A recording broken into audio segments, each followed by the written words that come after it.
Please take your seats. We're going to start soon. 1 minute.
Good morning, colleagues. Please take your seats.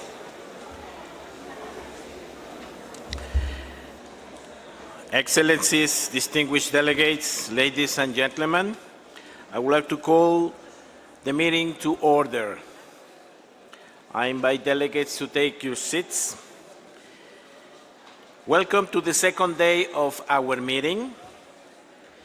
Yesterday, we complete agenda items 1 to 3C. We took up agenda item 3D on plant conservation. Toward the end of the session, when we hear the presentation of Ms. Maite Dalmas, co-chair of the Global Partnership on Plant Conservation, who spoke to us about the set of complementary actions related to plant conservation to support the implementation of the Global Biodiversity Framework. Following the presentation, we hear from 7 parties. When we adjourned the session, we had 11 parties on our speakers list. This list is now composed by Switzerland, Japan, Mexico, EU, Brazil, Argentina, Belgium, Costa Rica, Kenya on behalf of Africa, South Africa, Uganda, and the list is still open to others who may wish to request the floor. And then let the space for a few observers. I hope we can do this very quick because we still have a very heavy agenda with many documents for today.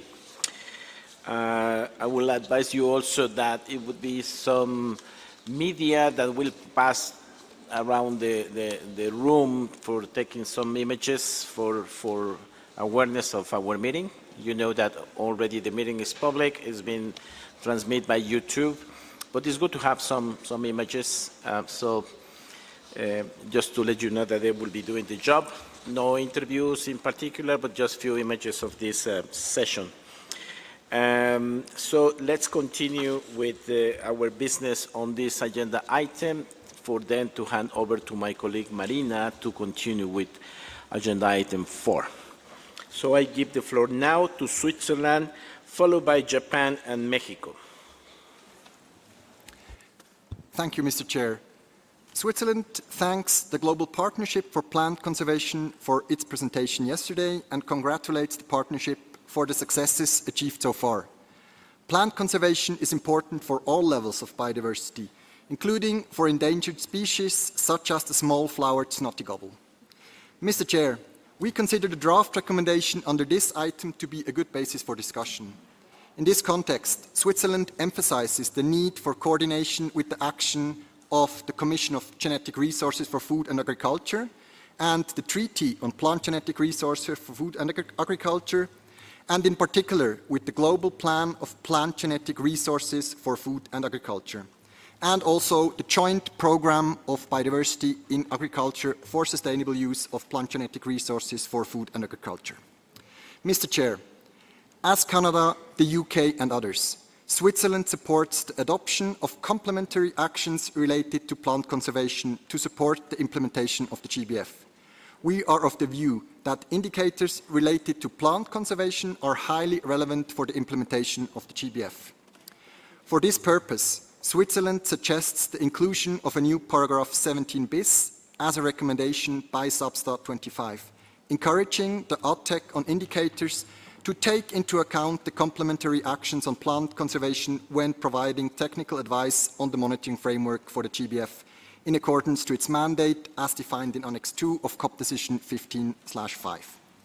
Regarding the recommendations for a COP decision under this item, Switzerland supports encouraging parties to develop related targets and suggests that in paragraph 3a, the term "as appropriate" be deleted. Mr. Chair, Switzerland has some additional comments on the complementary actions 1 and 4 as contained in the annex of the document under this item, and we will provide our suggested changes in writing to the Secretariat. I thank you, Mr. Chair. Thank you, Switzerland. So we look forward for your comments. I still hearing from yesterday and today that there is support for the complementary actions. I hope we can compile these amendments and hoping no need for a contact group if we can. Now I'll give the floor to Japan, followed by Mexico and the EU.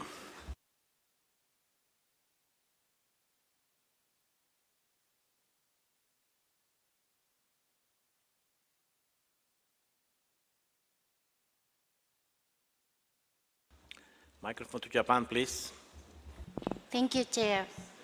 And Japan expresses its appreciation for the effort made by the Secretariat to prepare the document. Japan's support for the proposed recommendation in general. In particular, we believe that the complementary actions of the updated global strategy for plant conservation should be reviewed as a flexible framework according to national priorities and capacities and taking into account differences in plant diversity among countries, as mentioned in the para second of the proposed recommendation. In the same respect, we think it is necessary retaining as appropriate in the para 3A of the proposed recommendation, as our NBSAPs should be revised before COP16. The global strategy for plant conservation, which is supposed to be decided by COP16, should be a flexible strategy to support countries' implementation of their new NBSAPs. Thank you. Thank you, Japan. Ahora tiene la palabra México, seguido de la Unión Europea y Brasil. Gracias, señor presidente. México apoya la alineación de la estrategia de plantas al Marco Mundial de Biodiversidad.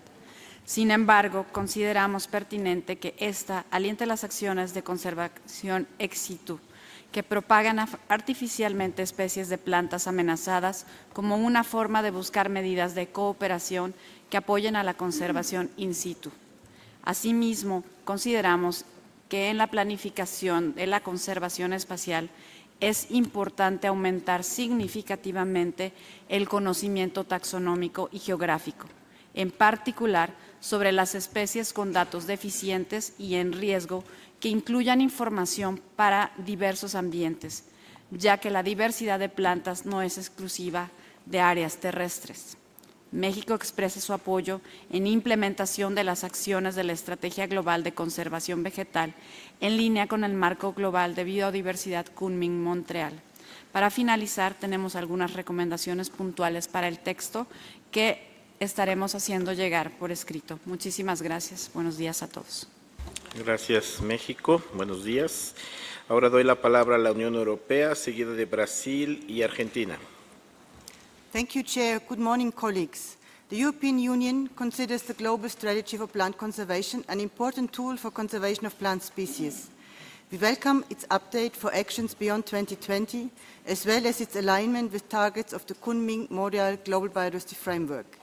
We support the complementarity actions included in the annex of document CBD-Substa/25/5. However, we find that some actions could benefit from being more precise. Our suggestions are in line with the report of the expert meeting on the island of Wilm, which is available on the website of this meeting under the tag Other Documents. We will submit them in writing to the Secretariat. Thank you, Chair. Thank you, EU. Now I'll give the floor to Brazil, followed by Argentina and Belgium. Thank you, Chair. And we take note of the update to the global strategy for plant conservation as presented in the annex to the draft decision under document CBD/Substa/25/4. From our perspective, the complementary actions must be consistent with the agreed language from the relevant targets under the Kunming-Montreal Global Biodiversity Framework, must be understood as a flexible framework that considers the specific challenges faced by developing countries. While the update to the global strategy provides a good basis for further discussions, we would highlight some elements that still require some improvements. As a cross-cutting issue, we would suggest including additional reference to coastal and marine ecosystems, which have been often underrepresented in plant conservation actions. Regarding Target 1, we believe there is room to include a new action on promoting the engagement of botanical gardens and arboreta to provide scientific and technical support, as well as seeds and seedlings. As for Target 4, we would recommend caution regarding recommendations to address all non-plant species in any defined category, given the technical, logistical, and financial challenges that this may pose, in particular to megadiverse and/or large countries. As of 2022, for example, there are 50,313 non-plant species in Brazil. We'd also emphasize the need to recognize the wide range of sustainable approaches under Action 4.4. Regarding Target 6, we would suggest retaining the language on invasive alien species instead of introducing the concept of biological invasions. With reference to Target 10, we would suggest an additional action on the need to support the diversification of crops and cropping systems through wider use of land races. Regarding Target 17, we would stress the need to foster and support the research and development, especially in developing countries, to promote the benefits of safe biotechnologies related with plant conservation and increase the resiliency and sustainability of agri-food ecosystems. Finally, regarding the paragraphs under the proposed draft decision, we would suggest additional language on recognizing the need for enhanced international cooperation, including by fostering scientific and technical cooperation, capacity building, and technology transfer to improve countries, in particular developing countries' capacities to monitor plant biodiversity. We will be submitting those comments in writing. Thank you. Thank you, Brazil. Now I'll give the floor to Argentina, followed by Belgium and Costa Rica.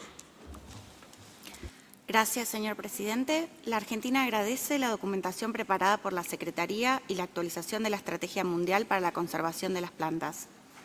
La Argentina puede acompañar el proyecto de recomendación contenido en el documento CBD/Substa/25/5 en términos generales. En relación a la actualización de la Estrategia Mundial contenida en el anexo, la Argentina solicita modificar la acción complementaria 13. Al respecto, es necesario aclarar que las medidas para apoyar y alentar la participación en beneficios derivados del uso de recursos genéticos alcanzará las secuencias de información digitales, en línea con la meta 13 del Marco Mundial y la decisión sobre DSI de la COP15. Con respecto a la acción complementaria 15, solicitamos agregar una referencia a las compañías grandes y transnacionales a fin de alinear esta acción al texto de la Meta 15 del Marco Mundial. Por último, apoyamos la formulación de la acción complementaria 18A y B relativa a cooperación y construcción de capacidad, así como la acción complementaria 21 sobre equidad de género. Hemos enviado nuestros comentarios por escrito. Muchas gracias. Muchas gracias, Argentina. Ahora doy la palabra a Bélgica, seguido de Costa Rica y Kenia a nombre de los países africanos. Thank you, Mr. Chair. Belgium agrees with the interventions from the following parties, Spain and Sweden, so our intervention will be brief. We agree with the use of native species in several targets and actions. However, for Target 12A, urban green infrastructure, we believe it is especially important to work with climate-robust species. For further changes in the annex, we refer to the Vilm report as stated by parties such as the European Union. Thank you, Mr. Chair. We will submit our comments in writing. Thank you for being brief. And we have the own report there. Now I'll give the floor to Costa Rica, followed by Kenya and South Africa. Thank you, Chair. Regarding the plant species conservation strategy, Costa Rica has the following observations. In Target 10, we would like to add a complementary action related to promoting and supporting actions related to the conservation of wild relatives of edible species as clear contribution towards the ecosystem services provision that is of food security. In relation to Target 19, it could be important to incorporate plant species into financing mechanisms. For example, including non-timber plant species within mechanisms such as a payment for environmental services, so that their value is recognized. Thank you. Thank you, Chair. Gracias, Costa Rica. Now Kenya on behalf of Africa, followed by South Africa and Uganda. Thank you, Chair. Kenya speaks on behalf of Africa. Africa takes note of the incredible work the Secretariat continues to do. We make reference to Decision 15.5, where the Conference of Parties invited Global Partnership on Plant Conservation with the support of the Secretariat to prepare a set of complementary actions related to plant conservation to support the implementation of the Kunming Montreal Global Biodiversity Framework. Africa welcomes the update to the Global Strategy for Plant Conservation in the form of a set of complementary actions related to plant conservation. These actions will further guide parties on how to make action on plant conservation within the context of the GBF targets. However, we note with concern, Africa notes with concern that some complementary actions lack clarity and are not practical as they cannot be achieved within the framework, the GBF framework timelines. An example is action for Target 1, and we can make reference to the annex, where it's, I quote, the mapping of all plant species, areas, and ecosystems important for plant diversity. While we appreciate that mapping is important, it may not be practical to map all plant species, especially within the timelines of the GBF. Chair, this is just one example of the concerns identified from the proposed complementary actions. This therefore calls for a further review of the actions to ensure that they are practical, clear, and achievable.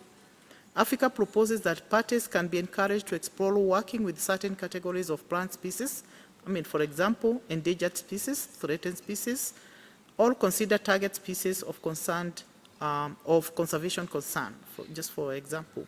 We welcome the emphasis that complementary actions should be viewed as a flexible framework within which national and regional actions or targets may be developed, according to national priorities and capabilities, and taking into account differences in plant diversity among countries. Chair, while parties are encouraged and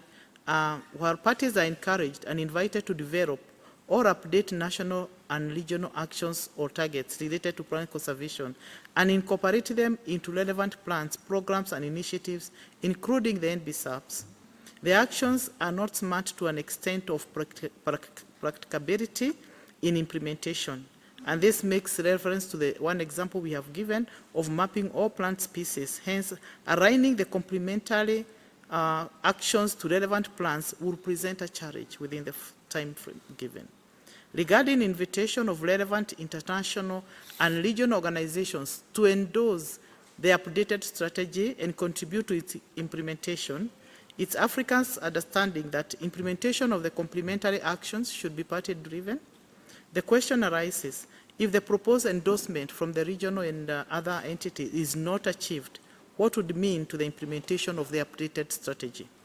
Lastly, African finds the language to endorse not suitable, since seeking endorsement within that framework may inhibit progress. The statement will be submitted, and thank you, Chair. Thank you, Kenya, on behalf of African states for those precisions. Now we'll give the floor to South Africa, followed by Uganda and Turkey. Thank you, Chair. South Africa supports the statement made by Kenya on behalf of Africa. South Africa also welcomes the work done by the Global Partnership for Plant Conservation to develop plant conservation actions aligned with the GBF targets. South Africa is well placed to update its existing strategy to address the new recommended actions. However, South Africa seeks clarification on how parties will be expected to report against these actions. It would be useful if there could be a standardized voluntary template developed to allow collection of data in a similar format across countries. We therefore recommend that the GPPC be asked to develop a reporting template and suggest they take note and follow the example of using binary indicators where appropriate in a similar format as those presented under in document SBSTTA-25/2 and discussed under agenda item 3A. South Africa would like to emphasize that since implementing the plant conservation actions is recognized as voluntary, the requirement for reporting must also remain voluntary. Thank you, Chair. Thank you, South Africa.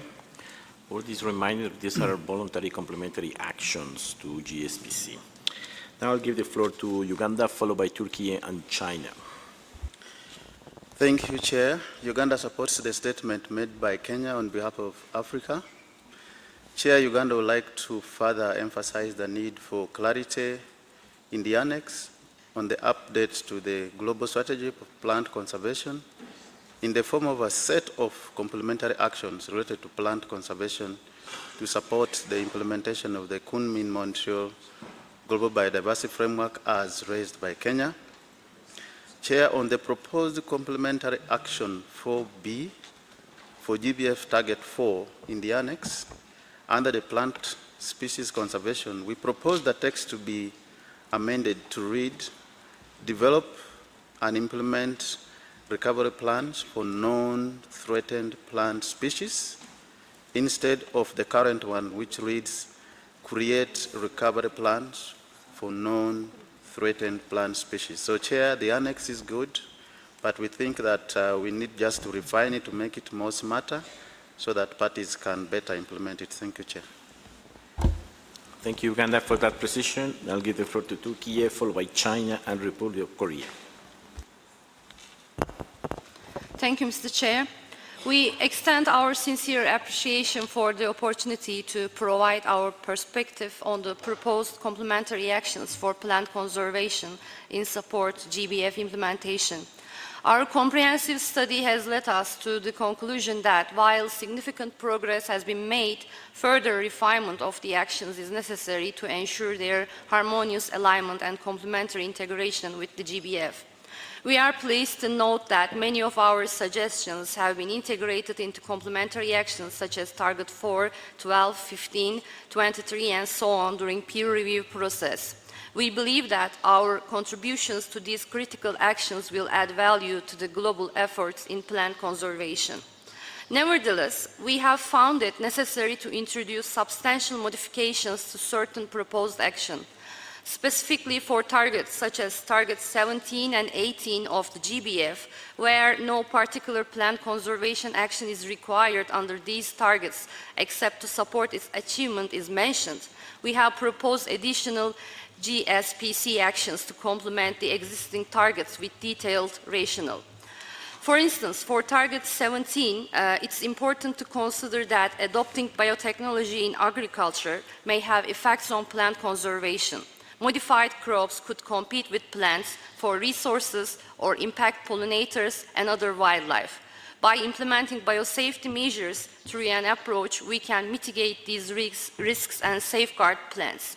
Therefore, it would be incorrect to claim that Target 17 of the GBF does not require any plant conservation actions. Moreover, we support the inclusion of DSI in Complementary Action 13, Access and Benefit Sharing for Plant Conservation, as we acknowledge the importance of sharing information in today's world. We understand that utilizing resources involves more than physical access. It also includes the associated information and data.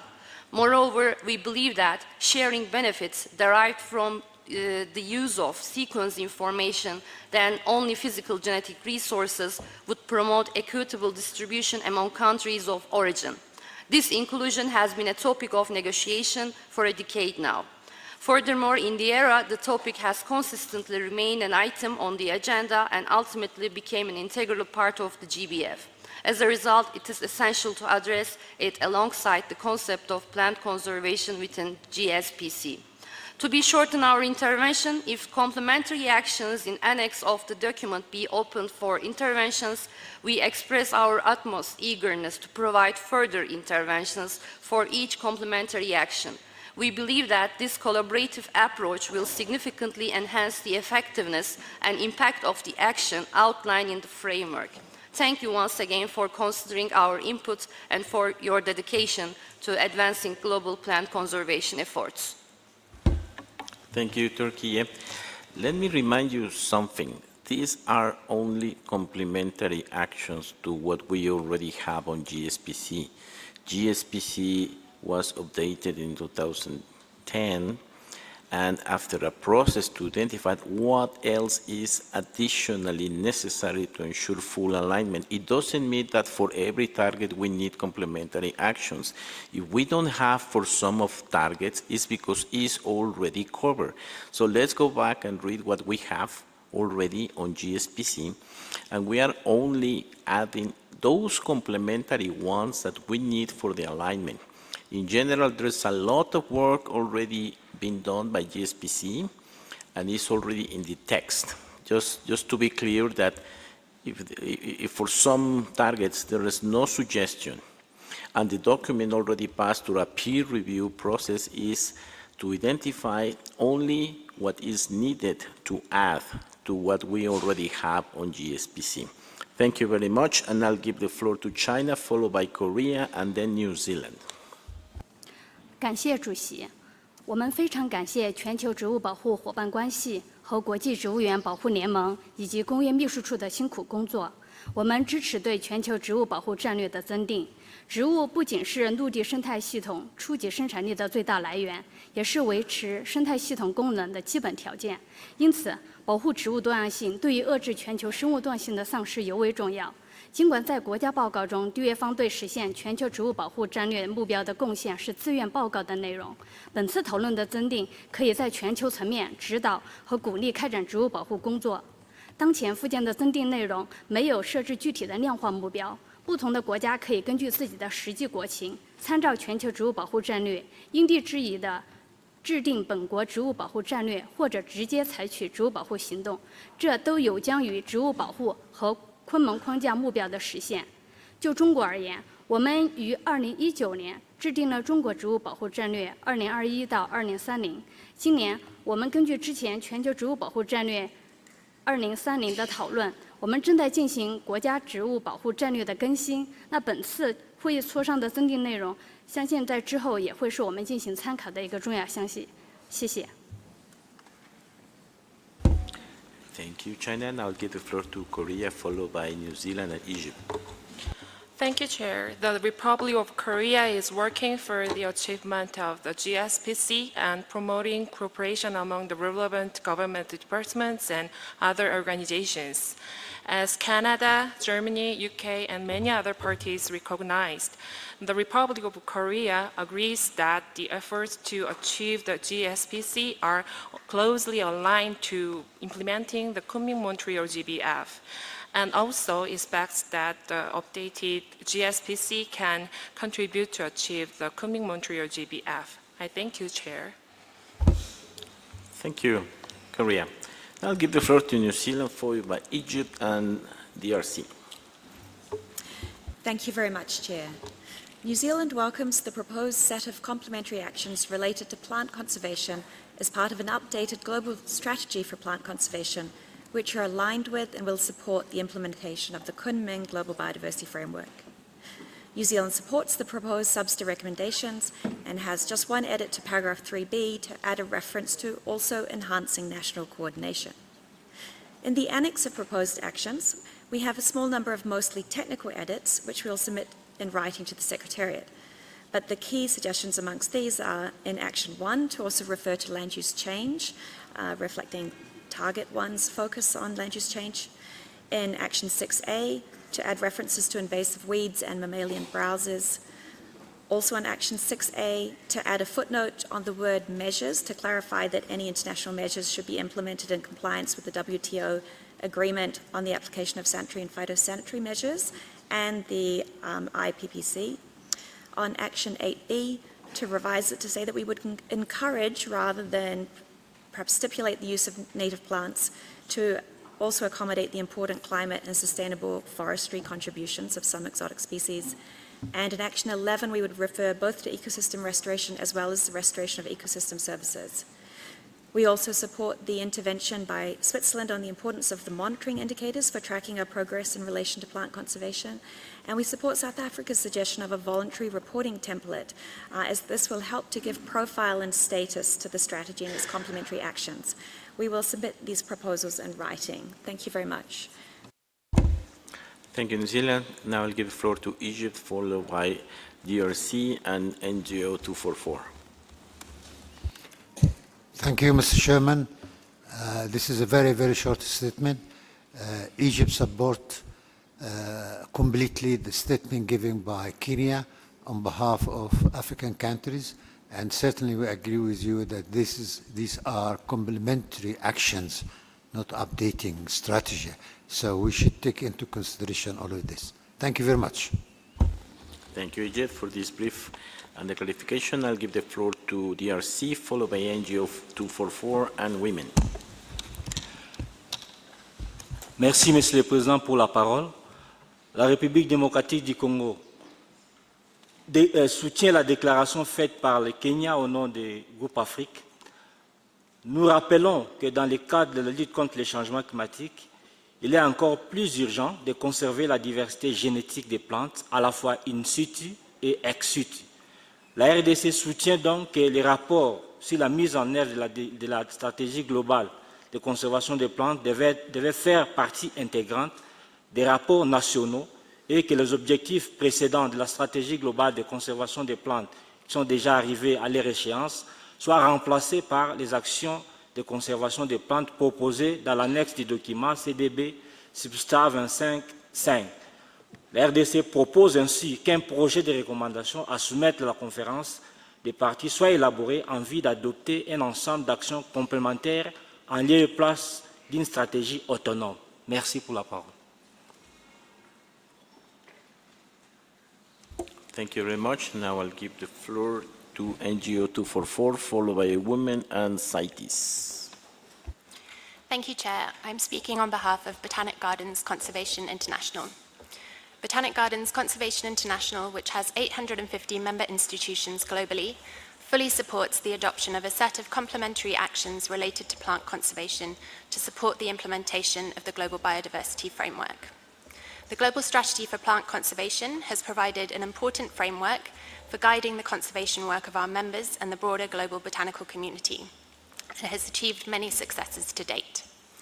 The proposed complementary actions related to plant conservation will continue to provide guidance, motivation, and structure to our ongoing work to secure plant diversity and ensure no plant species go extinct. BGCI is committed to continuing to provide the Secretariat for the Global Partnership for Plant Conservation and will continue to work with the parties at national levels to support their achievement of the Global Strategy for Plant Conservation. Thank you, Chair. Thank you, BGCI, and thank you for your support, always behind plants. Now I'll give the floor to Women and the last intervention from CITES. Thank you, Chair. Irene Natunda from Uganda, speaking on behalf of the UN CBD Women's Caucus. In this crucial moment of updating the global strategy for plant conservation, we advocate for a forward-thinking strategy that not only safeguards our planet's botanical treasures, but also acknowledges the vital role that cultural and gender dynamics play in this endeavor. In this context, the complementary actions of this updated global strategy must be closely aligned with the recently adopted COP15 decisions, which explicitly mandate the integration of a human rights-based approach and gender responsiveness into the implementation of the Kunming-Montreal Global Biodiversity Framework. It becomes imperative for this strategy to follow the language coming from the KMGBF. In that sense, we suggest the concrete text modifications as follows. For the complementary actions related to Target 3, to add at the end of the para the following: recognizing indigenous and traditional territories, so full coherence with the target text is ensured. For the complementary actions related to Target 22, after ensure the full, to replace considerations and effective with equitable, inclusive, effective, and gender responsive. And for the complementary actions related to Target 23, instead of promotes gender equity across, to say ensure gender equality in the implementation of. In closing, the gender inclusive and responsive approach to plant conservation, and by understanding the role of plant diversity in women's livelihoods, well-being and sustainable development, and the role and contributions of women and girls in plant health, we strengthen our collective resolutions to protect our botanical heritage. We welcome parties' support for our considerations. Thank you, Chair. Thank you, Representative Women. I would like to see if there's support from parties to the suggestions from women on these three actions, complementary actions. Can you raise your hand if there is support? I don't. Well, yeah, Egypt. Thank you, Egypt. So there is support. Thank you. And last intervention from CITES Secretariat. Thank you, Chair. The CITES Secretariat appreciates the information provided on the set of complementary actions related to plant conservation to support the implementation of the Kunming-Montreal Global Biodiversity Framework. The Conference of the Parties to CITES adopted a resolution on cooperation with the Global Strategy for Plant Conservation of the CBD at its 16th meeting in 2013. Through this resolution, the CITES parties noted the potential contribution of CITES to objectives and targets of the previous Global Strategy for Plant Conservation. At its 19th meeting of the Conference of Parties in 2022, the CITES parties, in anticipation of the adoption of the Kunming-Montreal Global Biodiversity Framework and decisions relating to the future of the Global Strategy for Plant Conservation by the parties to CBD, adopted decisions directed to the CITES Plants Committee and Standing Committee to consider the need to revise this resolution with a view to ensure that the two-way collaboration between both conventions on matters relating to plant conservation is reflected. The CITES Plants Committee agreed at its meeting earlier this year to postpone consideration of a revision to Resolution Conf 16.5 on cooperation with the Global Strategy for Plant Conservation of the CBD until its 27th meeting, that is scheduled to take place in July 2024, pending the outcomes of the CBD processes. Thank you, Chair. Thank you, CITES Secretariat. I was there in the Plans Committee, and thank you for waiting to CBD to finish its resolutions about these complementary actions on GSPC to continue working together in a complementary way. So with this, we finish our deliberations on this agenda item. I believe that in general there is support for these complementary actions. There are some concrete recommendations to amendments to the recommendation and many precise inputs to enhance the different complementary actions. I don't believe there is a need to have a contact group on this, so I will work with the Secretariat on a CRP document that we will see in a plenary. I hope we can, so be sure that your suggestions are submitted through the page so Secretariat can gather them and to prepare this CRP for the following session. So with this, we move to agenda item 4 with the support of my colleague Marina from Finland that will be chairing. Thank you very much.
Friends, good morning, and dear colleagues, it's my pleasure now to chair this morning's session on behalf of the Substa Chair, Hesikio, and we will now take up the item 4, findings from the assessments by the Intergovernmental Science Policy Platform on Biodiversity and Ecosystem Services and the Intergovernmental Panel on Climate Change and their implications for the work undertaken under the Convention.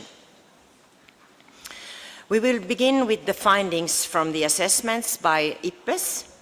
And before I give the floor to the Secretariat to introduce this item, we will hear a presentation from Madame Anne-Laure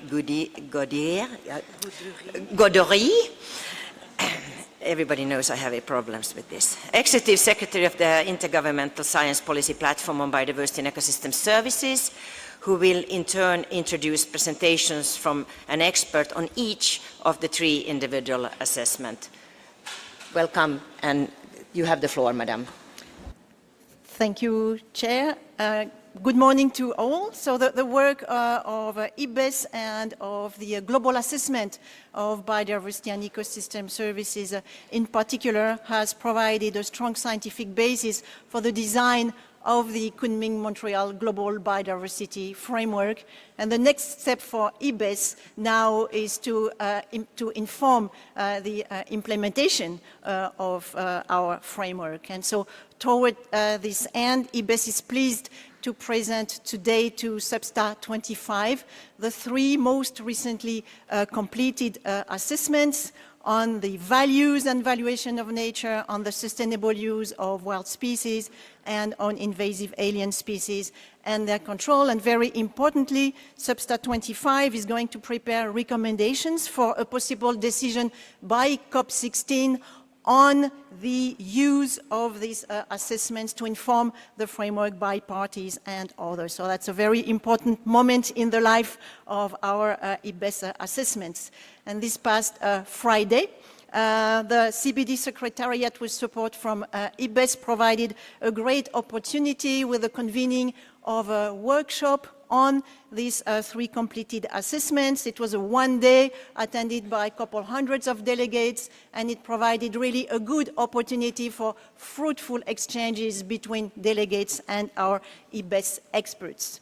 In terms of context and methodologies, these 3 reports, of course, have been produced in response to requests from IBES members, but also from other stakeholders, and importantly, that includes requests from the CBD.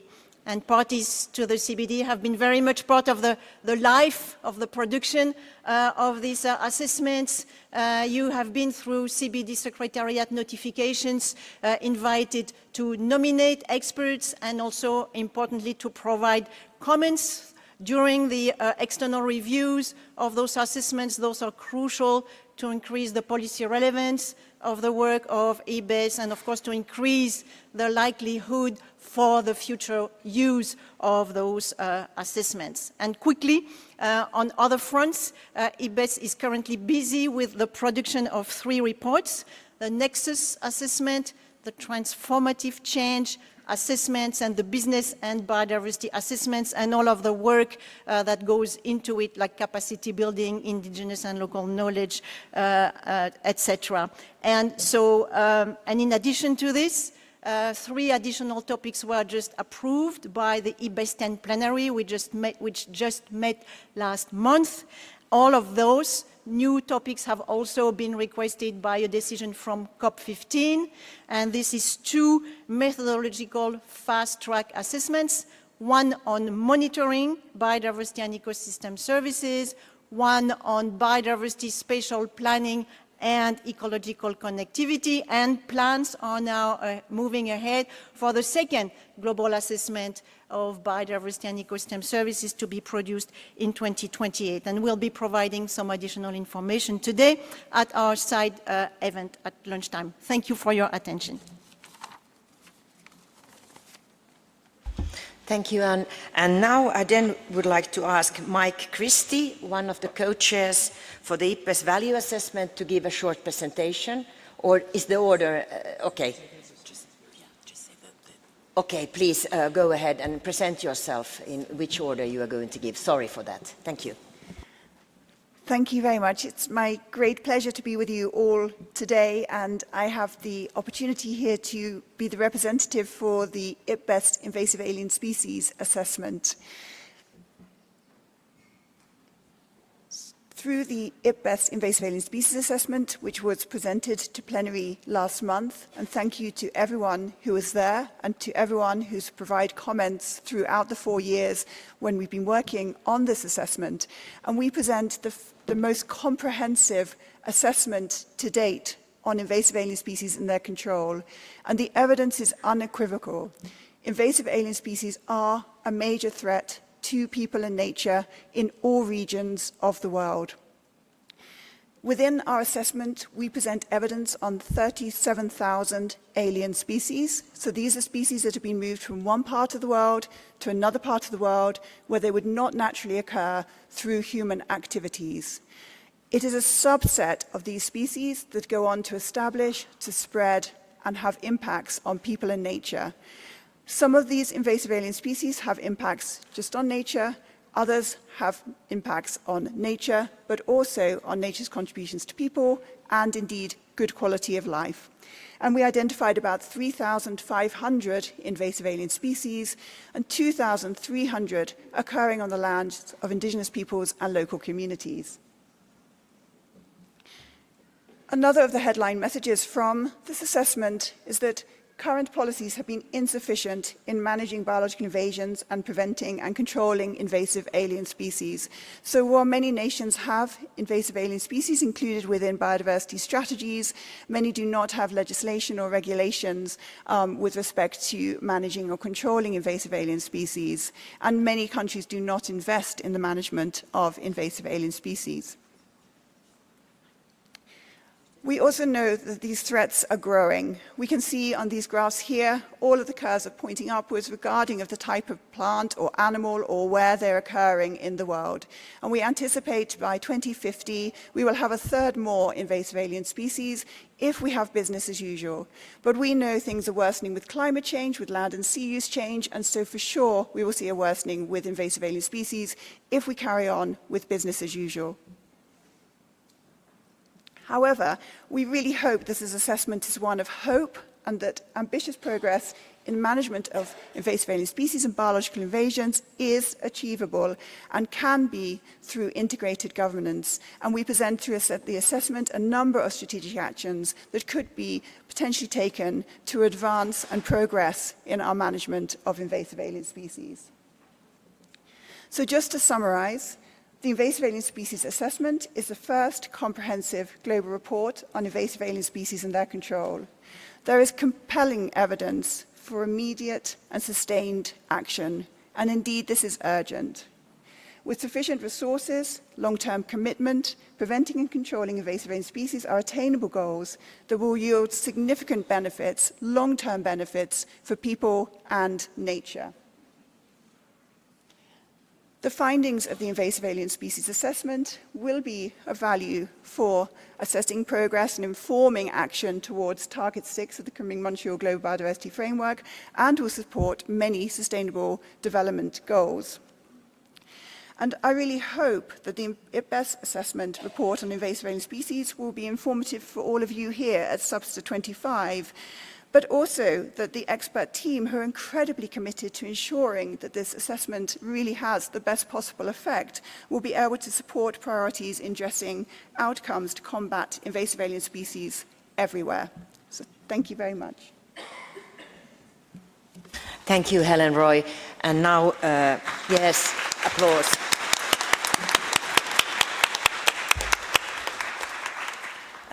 Thank you, Helen Roy. And now, Mike Christie, go ahead, please, on the value assessment. Okay, good morning. I'm going to provide a summary of the values assessment, which looks at the multiple values of nature and contributions to people, methods to value those aspects of nature, and how we feed them into policy decisions for transformative change. In terms of the Global Biodiversity Framework, Goal B talks about values, but the main contribution is to Target 14, which ensures that the multiple values of nature and its contributions are mainstreamed at all levels of government policy. So that's really where the value assessment fits in. We also look at Target 20 in terms of strengthening capacity for undertaking valuation and incorporating decisions. Target 21 is about best available data, and that data includes the values of nature. And Target 22 is about enhancing communication and education about it, so we touch on those aspects as well. The premise for a values assessment is that policymaking has tended to focus on a narrow set of values, and those values tend to be those related to markets. And the cause of that is that other aspects of nature and human well-being is being sacrificed. And what our premise is that we can incorporate a wider diversity of values, we can get better outcomes for nature and people. The values assessment generated a new typology of values, and this is kind of core to it.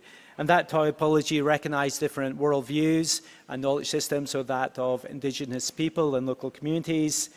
It also expands our idea of what specific values are, so values in specific contexts and places. So up to now, we focused on instrumental values, so that's values traded through markets of goods and services, and also ecosystem services. But what we also highlight are the intrinsic values, the value of nature for itself, and relational values, so such as the spiritual values of nature, which are non-substitutionable. And one thing the framework doesn't highlight is the intrinsic and relational values, and I think they're really important aspects. In terms of how we express those values, it may be expressed in terms of monetary terms, biophysical terms, and social-cultural terms. In terms of methodologies to look at values, there are many methodologies. So we know how to value nature, so that's not an issue. And we look at those values methodologies in terms of nature-based, statement-based, and behaviour-based. We also look at methodologies to combine or integrate values elicited using different indicators. And we also explore how we do valuation in Indigenous communities.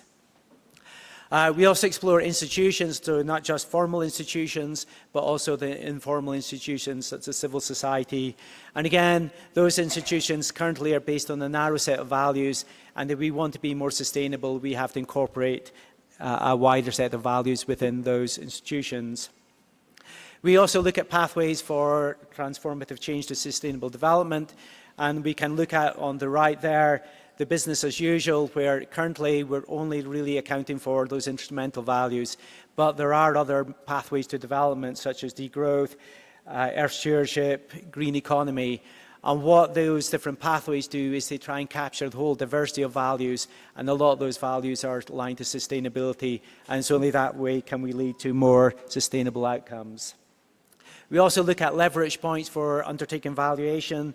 So that's recognizing different values, which we largely do, embedding those values in decisions, which we do to some extent. But the more deeper leverage points to sustainability are that we need to reform policies, etc., and change societal goals and norms. So that's a really important aspect. Finally, we also look at knowledge and how we operationalize it. So we've got lots of ideas how you can operationalize the values in decision making. So overall, in order to address the biodiversity crisis, we need to consider that much wider range of values, including those of indigenous peoples, and feed them into different policy making decisions. Okay, thank you. Thank you, Mike. And then our last, yes.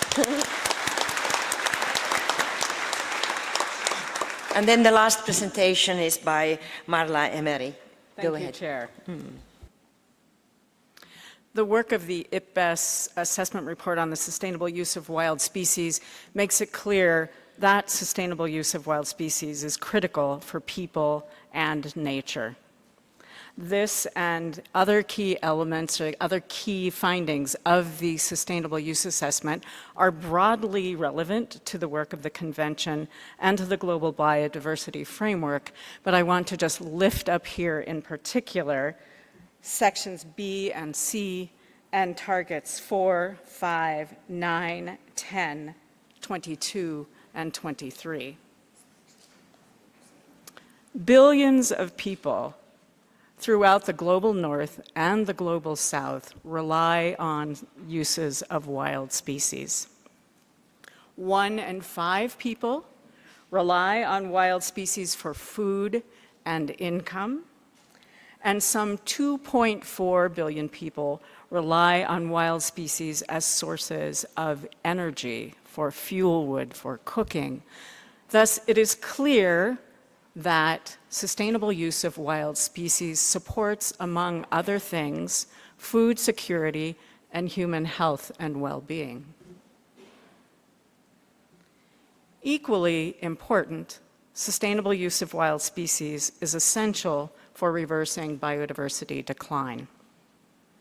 Overexploitation represents the single largest threat to marine biodiversity and the second largest factor in the erosion of biodiversity in terrestrial and freshwater ecosystems.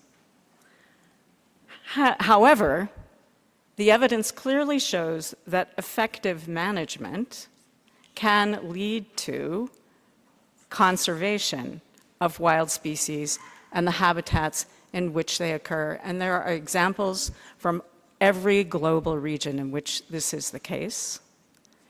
Likewise, there are important examples in which effective management has led to the generation of revenue to support conservation and restoration. Here, we particularly note that indigenous peoples manage over 38 square kilometers. Ooh, number just dropped out of my head. 38 million square kilometers of land throughout the world, and that coincides with 40% of conservation areas, many of them of particularly high biodiversity value. Indeed, sustainable use of wild species is central to the identities, cultures, and livelihoods of indigenous peoples. This relies on abundant, healthy populations of the wild species in use and the habitats that they depend upon, and is grounded in the local ecological knowledge of indigenous peoples and local communities, and frequently encoded in language and spiritual systems. Thus, loss of a capacity, a loss of ability to engage in sustainable use of wild species represents an existential threat to indigenous peoples and local communities. Happily, however, the science and numerous case studies indicate or highlight 7 key elements that support the sustainable use of wild species.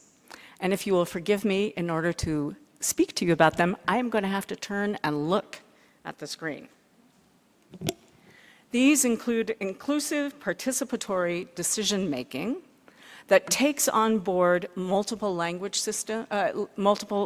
sources, including especially both science and indigenous and local knowledge, with special attention to equity in the distribution of costs and benefits, especially with regards to marginalized people and women. Because of the broad variety of species and uses that are in play here, there is no one-size-fits-all solution. Rather, policies must be tailored to local social and ecological contexts. And it is important to align and coordinate policies across sectors to avoid, for example, contradictory outcomes from energy, transportation, and environmental policy. Finally, monitoring of both the social and ecological components of wild species uses is essential to assure adaptive management. And we note here that indicators to support that monitoring are particularly scarce with regards to some practices, especially gathering of wild plants and fungi, and social aspects of all types of uses of wild species. And with that, I thank you and turn it back over to the chair.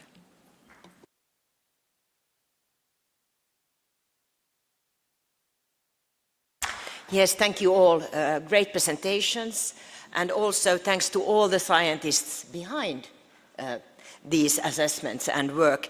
And before I give the floor to the Secretariat on presenting our documents, I also would acknowledge that we have the new chair up here, David Obura from Africa, which is the new IPBES chair.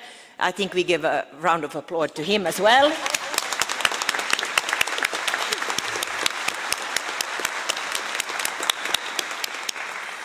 So thank you all. And with that, I would like to, first of all, before we go into the interventions by parties and others, just to remind you all that please, delegates, upload the interventions and your statements in advance of the delivery. So please start to do it now to help the interpreters, and also please, when you do your intervention, speak slowly so we help the interpreters in their work. So, colleagues, we will take now the 3 documents prepared in response to each of these 3 IPBES assessment reports together. And afterwards, we will consider the findings from the 6th assessment report of the Intergovernmental Panel on Climate Change and their implications for the work undertaken under the Convention. So before I open the floor, I will give the floor to the Secretariat to introduce these 3 documents. Thank you, Chair. According to standard practice as set out in Decision 1225, the Executive Secretary is requested to bring the deliverables of the Intergovernmental Science Policy Platform on Biodiversity and Ecosystem Services, IPBES, to the attention of the subsidiary body for its consideration with regards to the relevance of the findings to the work of the Convention and for the development as appropriate of recommendations to the Conference of the Parties. On item 4, the Secretariat has prepared document Substa/25/6, review of findings from the methodological assessment report on the diverse values and valuation of nature of the Intergovernmental Science Policy Platform on Biodiversity and Ecosystem Services and their implications for the work undertaken under the Convention. This document was prepared pursuant also to Decision 1519, where the Conference of the Parties requested the subsidiary body on scientific, technical, and technological advice to consider the findings of the summary for policymakers of the methodological assessment report on the diverse values and valuation of nature, and to provide recommendations relating to the implementation of the Convention and, in particular, of the Kunming-Montreal Global Biodiversity Framework for consideration by the Conference of the Parties at its 16th meeting. Also on item 4, the Secretariat has prepared, pursuant also to Decision 1523, document Substa/25/7, which contains a review of findings from the thematic assessment report on the sustainable use of wild species of the IPBES and the implications for the work undertaken under the Convention. Finally, on this item, the Secretariat has prepared, pursuant also to Decision 1529, document Substa/25/8, Rev 1, review of information from the thematic assessment of invasive alien species and their control of the IPBES and its implication for work undertaken under the Convention. This document replaces the previous Substa/25/8 document, which was prepared prior to IPBES 10, prior to the IPBES 10 plenary. Therefore, a revised version was prepared after this plenary took place. The subsidiary body is invited to consider the draft recommendations provided in these documents. Thank you, Chair. Thank you, Secretariat. And I also would like, now when I open the floor, to remind you that the sustainable wildlife management will also be considered under agenda item 6. So your interventions under the present item should focus on the recommendation in document 25/7 only. Furthermore, invasive alien species and their control will be considered under agenda item 5, as your interventions on the present item should focus on the recommendations in document 25/8, Reb 1 only. So, dear delegates, on item 4, I would like to request that since we are considering the 3 documents relating to the IPBES assessment altogether, please identify the assessment that you are referring to or the document. So you are referring to document 6 on values, document 7 on sustainable use, or document 8 on Reb 1 on invasive alien species. This will help the audience to understand your comments and assist the Secretariat to capture your comments. Thank you. So now I open the interventions on item 4 on documents 6, 7, and 8, Rev 1. Thank you.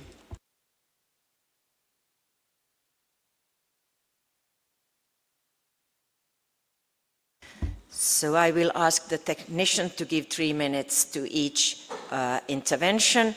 And when that's fine, I will just start with the Democratic Republic of Congo. And after that is Canada and Spain.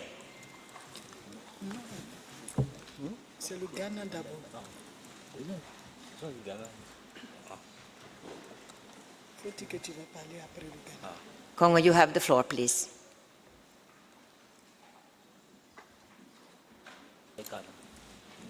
Okay, I think he asked to ask Canada to go before Congo. Is that the right interpretation? After okay. Ghana. After Ghana. Aha, okay. So then turn down. Okay. Thank you so much. After Uganda. Okay.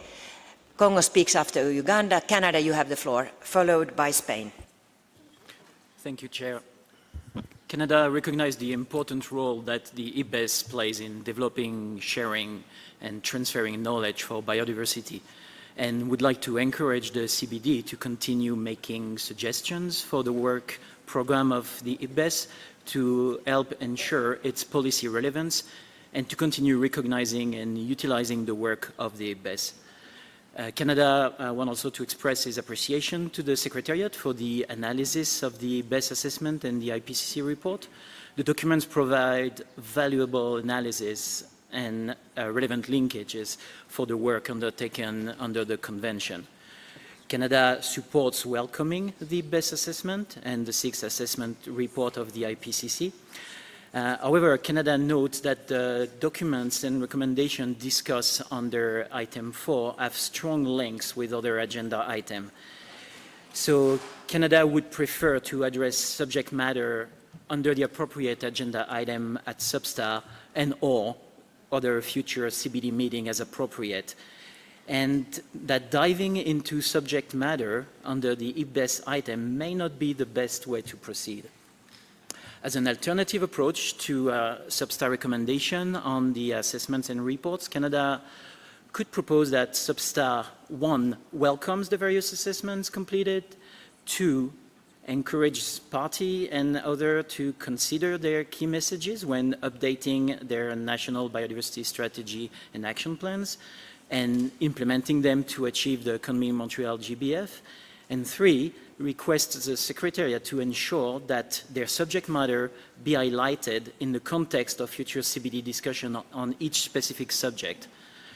More specifically, we would prefer that the findings from the IBES assessment on invasive alien species, their implications for the work undertaken under the Convention and subsequent recommendation to COP16 to be addressed or reflected under Agenda Item 5, that similarly the relevant finding from the IBES thematic assessment on sustainable use of wild species, their implication for the work undertaken under the Convention and subsequent recommendation to COP16 with overlapping objective with the Sustainable Wildlife Management Agenda item be addressed under Agenda Item 6.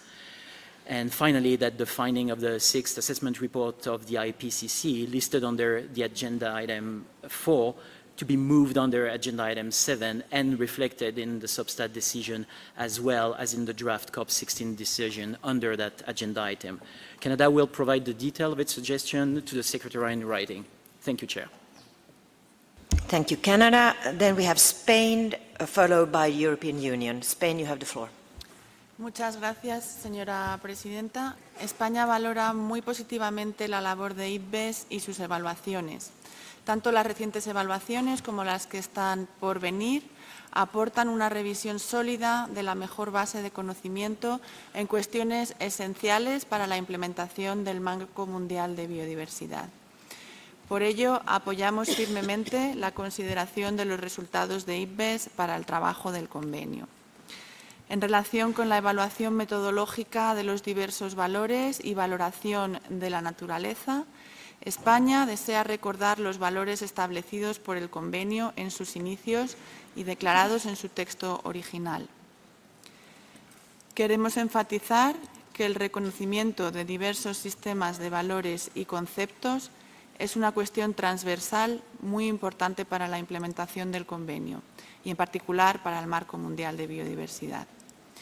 Tenemos algunas propuestas de enmienda para destacar la necesidad de asegurar que todos los niveles de gobierno tomen en consideración diferentes sistemas y conceptos de valores, incluyendo una mención explícita a los gobiernos subnacionales, así como para completar, en el último párrafo de la recomendación, la lista de actores relevantes en relación con las metas 22 y 23 del marco. Con relación a la evaluación temática sobre uso sostenible de especies silvestres, España tiene algunas propuestas de enmiendas, entre otras para recordar que la sobreexplotación de especies es uno de los principales factores de pérdida de la biodiversidad, o incluir una referencia explícita en la recomendación a las necesidades de la población en situaciones de vulnerabilidad en cuestiones relacionadas con el uso sostenible de especies. Respecto al desarrollo de indicadores para el seguimiento de especies silvestres, España quiere tener en cuenta los indicadores del marco de seguimiento del marco mundial para evitar duplicidades. Por último, con relación a la evaluación temática sobre especies exóticas invasoras y su control, proponemos respaldar el resumen para los responsables de políticas a fin de facilitar la implementación del marco mundial. Y apoyamos el uso de su contenido para la consecución de los objetivos y metas del marco y en concreto su meta 6. Valoramos positivamente la propuesta de recomendaciones, si bien proponemos algunas modificaciones para resaltar algunos de los mensajes de esta evaluación sobre la necesidad de fortalecer los instrumentos regulatorios y de cubrir los vacíos existentes en el marco regulatorio internacional, regional y nacional, en particular en lo relativo al comercio internacional y la gestión de las vías de entrada de especies exóticas invasoras en el medio marino y los sistemas hídricos. Estamos abiertos a considerar la propuesta de Canadá en cuanto a la forma de enfocar estos puntos y hemos hecho llegar a la Secretaría nuestras enmiendas por escrito. Muchas gracias, Presidenta. Thank you, Spain, European Union, followed by United Kingdom. Thank you, Madam Chair. The European Union supports the intervention by Canada to discuss subject matters under the respective items. Our intervention now will deal with subject items 4A, B, C. Over the past years, IPBES has delivered a number of pertinent assessments and reports representing best available science and informing us where we stand in relation to the status and trends of biodiversity and ecosystem services. We think it is crucial to make sure that also the 3 latest assessments are used for policy and decision-making. We find that the recognition of diverse value systems and concepts is a very important cross-cutting issue for the implementation of the Kunming-Montreal Global Biodiversity Framework. The EU stresses the importance of recognizing diverse value systems and concepts for the entire planning, monitoring, reporting and review process. Further, we see direct links of the outcomes of the values assessment with the joint program of work on the links between biological and cultural diversity and for the ongoing deliberations on Article 8J and other provisions of the conventions related to IPLCs. We find that the key messages of the assessment of sustainable use of wild species are critically important for the achievement of several of the targets of the Kunming-Montreal Global Biodiversity Framework. We welcome the publication of the thematic assessment report on invasive alien species and their control, and we support endorsing its summary for policymakers in view of its relevance for the implementation of the Kunming-Montreal Global Biodiversity Framework. We have some amendments to all 3 draft recommendations, mainly to reinforce the language. Our proposals are inspired by the suggestions included in the report of the experts meeting on the island of Wilm, which is available on the website of these meetings under other documents. We will submit our comments in writing to the Secretariat. Thank you, Madam Chair. Thank you, European Union. United Kingdom, followed by Netherlands and Russian Federation. United Kingdom, please. Thank you, Chair. The UK strongly supports the work of IPBES and the IPCC, which both provide world-leading scientific advice, and we'd like to thank all of the experts involved in the production of these reports. We support welcoming them and endorsing their findings, and we're keen to find effective ways of using the evidence contained within them to help the implementation of the framework and the convention. In practice, that has implications far beyond this agenda item and indeed this meeting. The draft decisions contain some good suggestions, however, we believe that they do not go far enough. There is no mechanism to support their implementation, and there are few links made to the many relevant areas of ongoing work under other agenda items or other bodies of the Convention, so we're worried that the findings will be discussed here and then simply forgotten. We'd like to echo the statements made by Canada, Spain and the EU, and believe that these reports must now become the evidence base to inform future work under all relevant agenda items and bodies to implement the Kunming-Montreal Global Biodiversity Framework. Take the IPCC report, for example. Considering these findings separately from Agenda Item 7 on biodiversity and climate change would create an artificial separation between science and policy. Our actions shouldn't be decided by politics alone. They should be guided and justified by robust evidence on what is effective and what is necessary. Therefore, we do not want to see a standalone decision on the IPCC report, which should be considered entirely within item 7 on biodiversity and climate change, and should more comprehensively reflect the powerful findings of that report. Similarly, the invasive alien species assessment should be considered under item 5 on invasive alien species, with a single draft decision covering all work on invasive alien species. This decision should embed the use of the IPBES findings in future work to support the implementation of Target 6. Also, in relation to invasive alien species, we'd like the Executive Secretary to report back to a future SBSTTA meeting on technical knowledge sharing and capacity building activities undertaken by the Secretariat and seek guidance on further work. We'd also like the decision to strengthen international cooperation and sustained resourcing of action against invasive species, and to support the newly established Global Biodiversity Information Facilities Task Force on Invasive Species. We're happy to consider the sustainable use and values assessments under this agenda item. However, the 7 elements of effective policy making that were identified in the sustainable use assessment should also be integrated into further work under sustainable wildlife management. And similarly, the implications of the values assessment should be considered by the working group on Article 8J and in the context of the joint programme of work. We've submitted some proposals to the Secretariat to reflect this statement, and we look forward to working constructively with parties to help secure an ambitious outcome that supports the vital work we set ourselves at COP15 last year. Thank you. Thank you, UK, Netherlands, followed by Russian Federation and Brazil. Thank you very much for the floor, Ms. Co-Chair. The Netherlands welcomes these 3 important IPBES reports on diverse values, sustainable use of wild species, and invasive alien species, and we commend all the work done by experts to create this report. It is essential that we base our decisions, plans, and follow-up actions on sound science, such as presented in these reports. The 3 reports and its key messages are key for the implementation of the coming Montreal Global Biodiversity Framework. The key messages of the IPBES assessment should be made clear for all relevant stakeholders and the public. As such, the decisions will benefit from mentioning the key messages explicitly in the decision to increase visibility.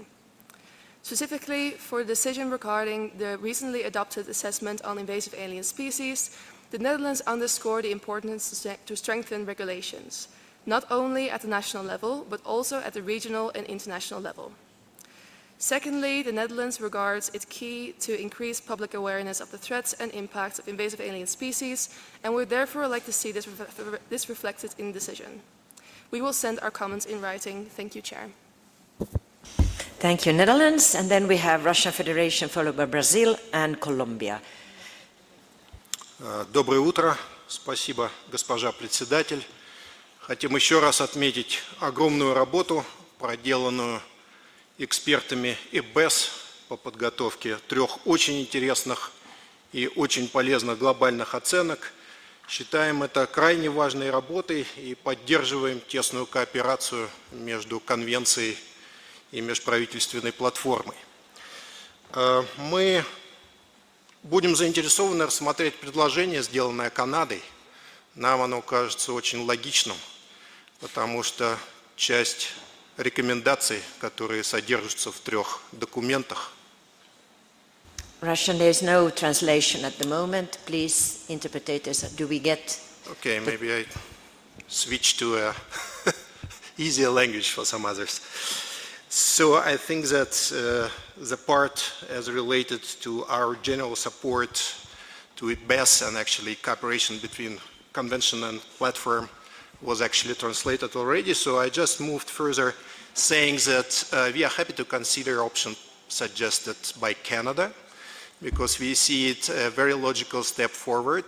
A number of recommendations from 3 documents, 6, 7, and 8, Ref 1, can be actually incorporated and probably will have much better place in recommendation on other agenda items, specifically for sure from our perspective for wildlife management and for invasives as well.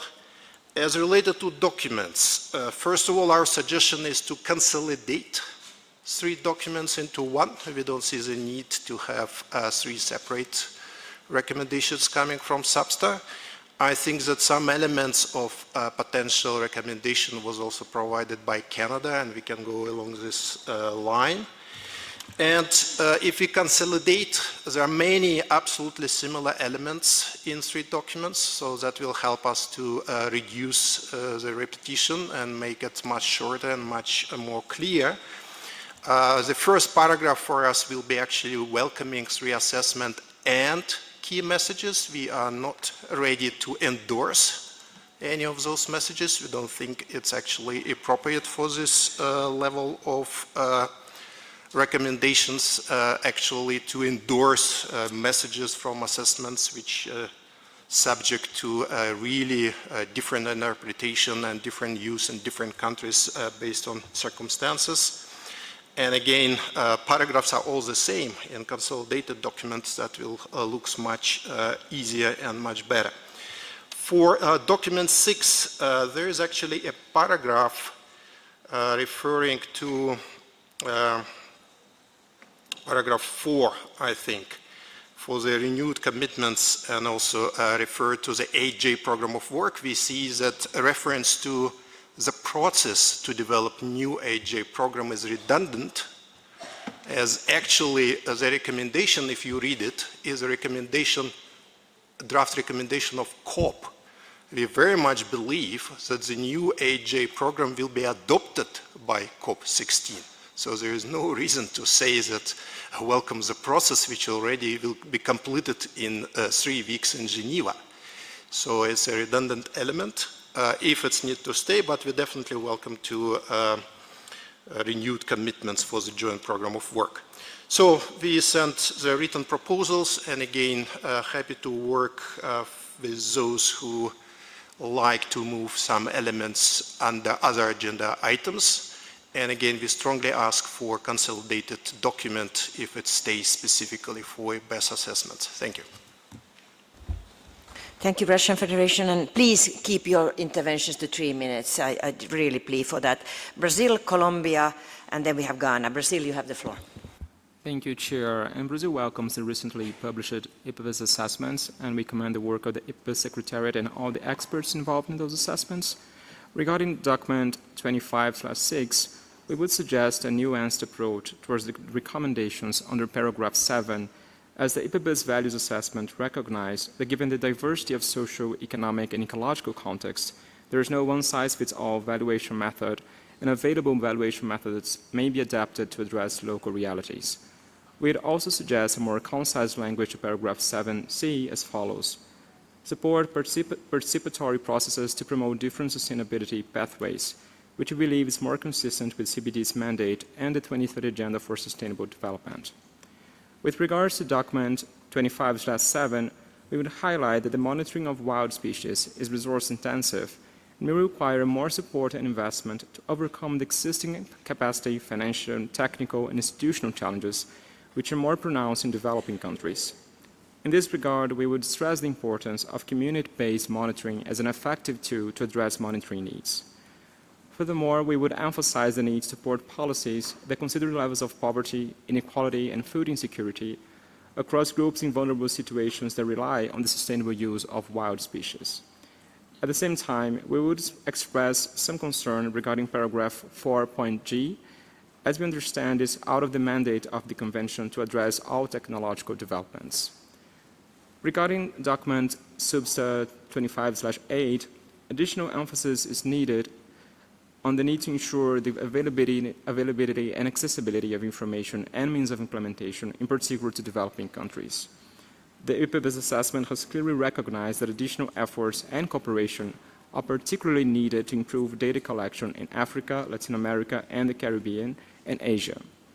We'd also favor a more flexible approach to the actions under paragraph 5, which should aim at promoting cross-sectoral cooperation in a manner consistent with relevant international obligations, in particular those under the World Trade Organization, before considering the need to develop new frameworks. We would further suggest replacing the reference to information platforms with data collection in paragraph 5.8 to maintain coherence with the SPM. As a cross-cutting comment to all the previous documents, we understand that expression endorse the key messages may provide an unbalanced understanding of the assessments, as the key messages are part of the SPMs. Therefore, we would prefer a more standard language to refer to those elements that would read as follows. welcomes the approval of the assessment, including its SPM and its key messages. I understand we'll have the opportunity to come back to address the document on IPCC, so we'll get to come back at a later stage. Thank you. Thank you, Brazil, for a very precise intervention. Colombia, followed by Ghana. Muchas gracias, señora presidenta. Con respecto al informe de evaluación metodológica de los diversos valores y valoración de la naturaleza, Colombia tiene las siguientes consideraciones.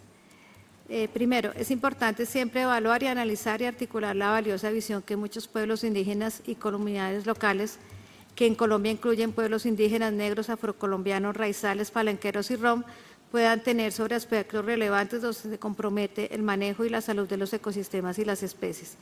Se requiere apoyo técnico y financiero para el fortalecimiento de capacidades y tecnología, para promover los tipos de conocimiento tradicional en el fomento de la conservación, uso y manejo de la biodiversidad nativa. Se resalta la necesidad de que se oriente a los estados de manera más específica frente a más de 50 métodos y enfoques de valoración. Se solicita al órgano subsidiario incidir para que los estados promuevan e incorporen la visión consolidada en los 4 puntos de intervención, basada en valores, en los marcos de política, a través de su actualización y apropiación en diferentes niveles y enfoques. Fortalecer a los estados en la creación, implementación y fortalecimiento de los sistemas de información en biodiversidad, los cuales deberán contar con un componente orientado a gestionar los datos producto de procesos de conocimiento tradicional. Finalmente, en el ítem 4 de recomendaciones, sugerimos añadir en el numeral 7, literal C, reformar políticas, instituciones y sus normas y objetivos sociales subyacentes para internalizar los valores diversos de la naturaleza y armonizarlos con los objetivos mundiales de sostenibilidad y justicia mediante un proceso gradual de mediano y largo plazo. Esto último sería lo que sugerimos añadir. Respecto al informe de evaluación temática sobre uso sostenible de especies silvestres, en las conclusiones principales de la evaluación consideramos lo siguiente. En el párrafo 10, cuando se hace referencia a que miles de millones de personas en todo el planeta dependen y se benefician del uso de especies silvestres, es oportuno precisar si esta cifra se refiere al uso de especies dentro del área de distribución natural o nativa, o si también se incluyen especies que han sido traslocadas o introducidas. En el párrafo 11 es pertinente incluir a las comunidades indígenas y comunidades locales como los pescadores dentro de las personas en situaciones de vulnerabilidad. En el párrafo 16, dentro de las recomendaciones, vale la pena enfocar mayores esfuerzos orientados a armonizar marcos políticos y normativos de las regiones en casos en los cuales se exportan especies del medio silvestre, como sucede con peces ornamentales de la Amazonía y la Orinoquía en caso de Colombia. Sobre el ítem 5 de recomendaciones, Colombia propone un nuevo literal que se presente la necesidad existente del Gobierno para la puesta en marcha de estas orientaciones y recomendaciones. Un numeral que diga apoyar esfuerzos técnicos, científicos y financieros con miras a lograr la implementación del marco en consonancia con su meta 21. Sobre el informe del Grupo Intergubernamental de Expertos sobre el Cambio Climático, Colombia sugiere adicionar el siguiente párrafo al título 7 de recomendaciones. Reconoce la importancia que los responsables de formular políticas integren las agendas del clima y la biodiversidad para evitar estrategias contradictorias y reconozcan la importante interacción entre ambas y garanticen esfuerzos complementarios para apoyar la consecución del desarrollo sostenible.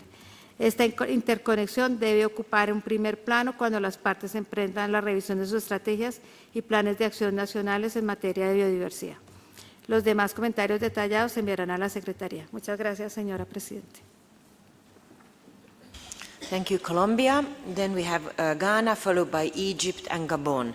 Ghana. Thank you, Chair. Ghana speaks on behalf of Africa. Africa welcomes the findings of the various IBES assessment reports and the recommendations provided in the documents. We acknowledge the importance of these reports to the work of the Convention as they provide valuable knowledge on biodiversity and ecosystem services. The reports can also serve as baselines for the implementation of the Kunming-Montreal Global Biodiversity Framework. We therefore call on countries to take ownership of the outcomes of the assessment and the need for CBD to synergize their work with similar ongoing work programs under the Convention. Regarding the thematic assessment reports on the sustainable use of wild species, Africa is of the view that the findings provide broad and useful science-based policy guidance that is relevant to sustainable wildlife management activities under the CBD. Considering the global scope of the assessment, it may be challenging to scale down the use of the information at national and regional levels. Therefore, it will be useful to develop regional learning models on the core highlights of the assessment and request that this be included in the recommendations. Madam Chair, on the values assessment, Africa acknowledges the pool of methodologies for valuation of nature, which will allow us to choose complementary methodologies during valuation, taking into account the limitations of each method. On recommendations 22, para 7, sub-para C, we recommend the addition of environmental before justice, and also the addition of vulnerable groups and other stakeholders to the list in para 8. There is also the need to harmonize these assessment reports with the work program under Article 8J of the Convention. On the thematic assessment report on invasive alien species and their control, Africa notes the ongoing work of invasive alien species under the CBD and proposes synergies with the work of IBES. Africa notes with concern the huge information gap from the region as indicated in this report, which painted a picture that the continent is less impacted by invasive alien species, and therefore strongly support the recommendation for research, capacity building, and technical cooperation to address the knowledge and data gaps identified in the assessment. We also support the recommendations that encourages parties, according to their national needs, capacities, and circumstances, to take as appropriate steps to undertake national assessments and request for support in that regard. Thank you very much, Chair. Thank you, Ghana. Then we have Egypt, followed by Gabon and Norway.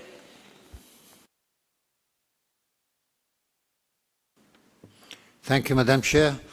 As African, I would like to welcome the African share of IBIS.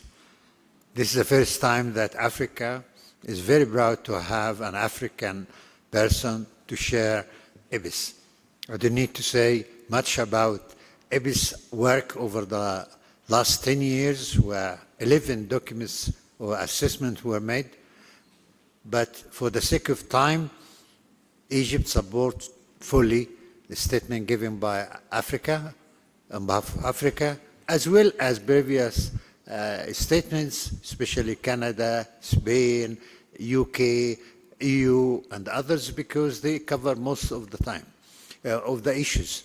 For me, whenever I look at all of these assessments, especially the 3 ones, they provide information, knowledge, and way forward how to deal with issues in a proper way, simply because you have the knowledge of the world. Hundreds of people that have been involved in all of this. So GBF can benefit greatly from this, not only in terms of the knowledge, but at least you have baseline information that you can determine what kind of indicators are you talking about. We need these indicators from the assessment in a way that can help us to improve the indicators that we are suffering. Thank you very much.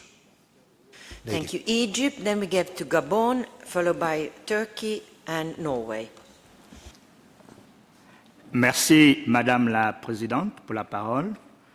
Le Gabon intervient déjà pour appuyer la déclaration faite par le Ghana au nom du groupe Afrique et pour formuler quelques commentaires.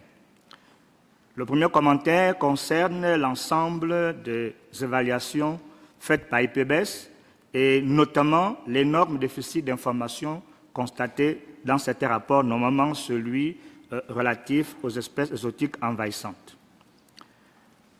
Le Gabon souligne à cet effet que la barrière linguistique ou l'absence de scientifiques africains comme auteurs dans ces évaluations ne devrait pas servir de prétexte pour ne pas prendre en compte des informations existantes au niveau de l'Afrique.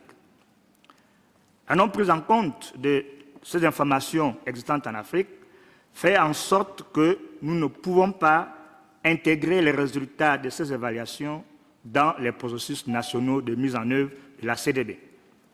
Aussi, le Gabon souligne-t-il la nécessité qu'une collaboration étroite soit établie entre le secrétariat exécutif de la CDB et l'IPBES, naturellement afin de permettre la prise en compte effective de ces conclusions dans les prises de décision. Concernant spécifiquement le document CDB SBSTTA-25/7 qui traite l'utilisation des espèces sauvages, le Gabon reconnaît que les espèces sauvages contribuent à maintenir la santé des écosystèmes, ce qui favorise des systèmes alimentaires et une agriculture durable. C'est la raison pour laquelle nous appuyons donc le projet de recommandation. Toutefois, le Gabon propose d'ajouter à la fin du paragraphe 4H de la recommandation la référence suivante, conformément aux législations nationales.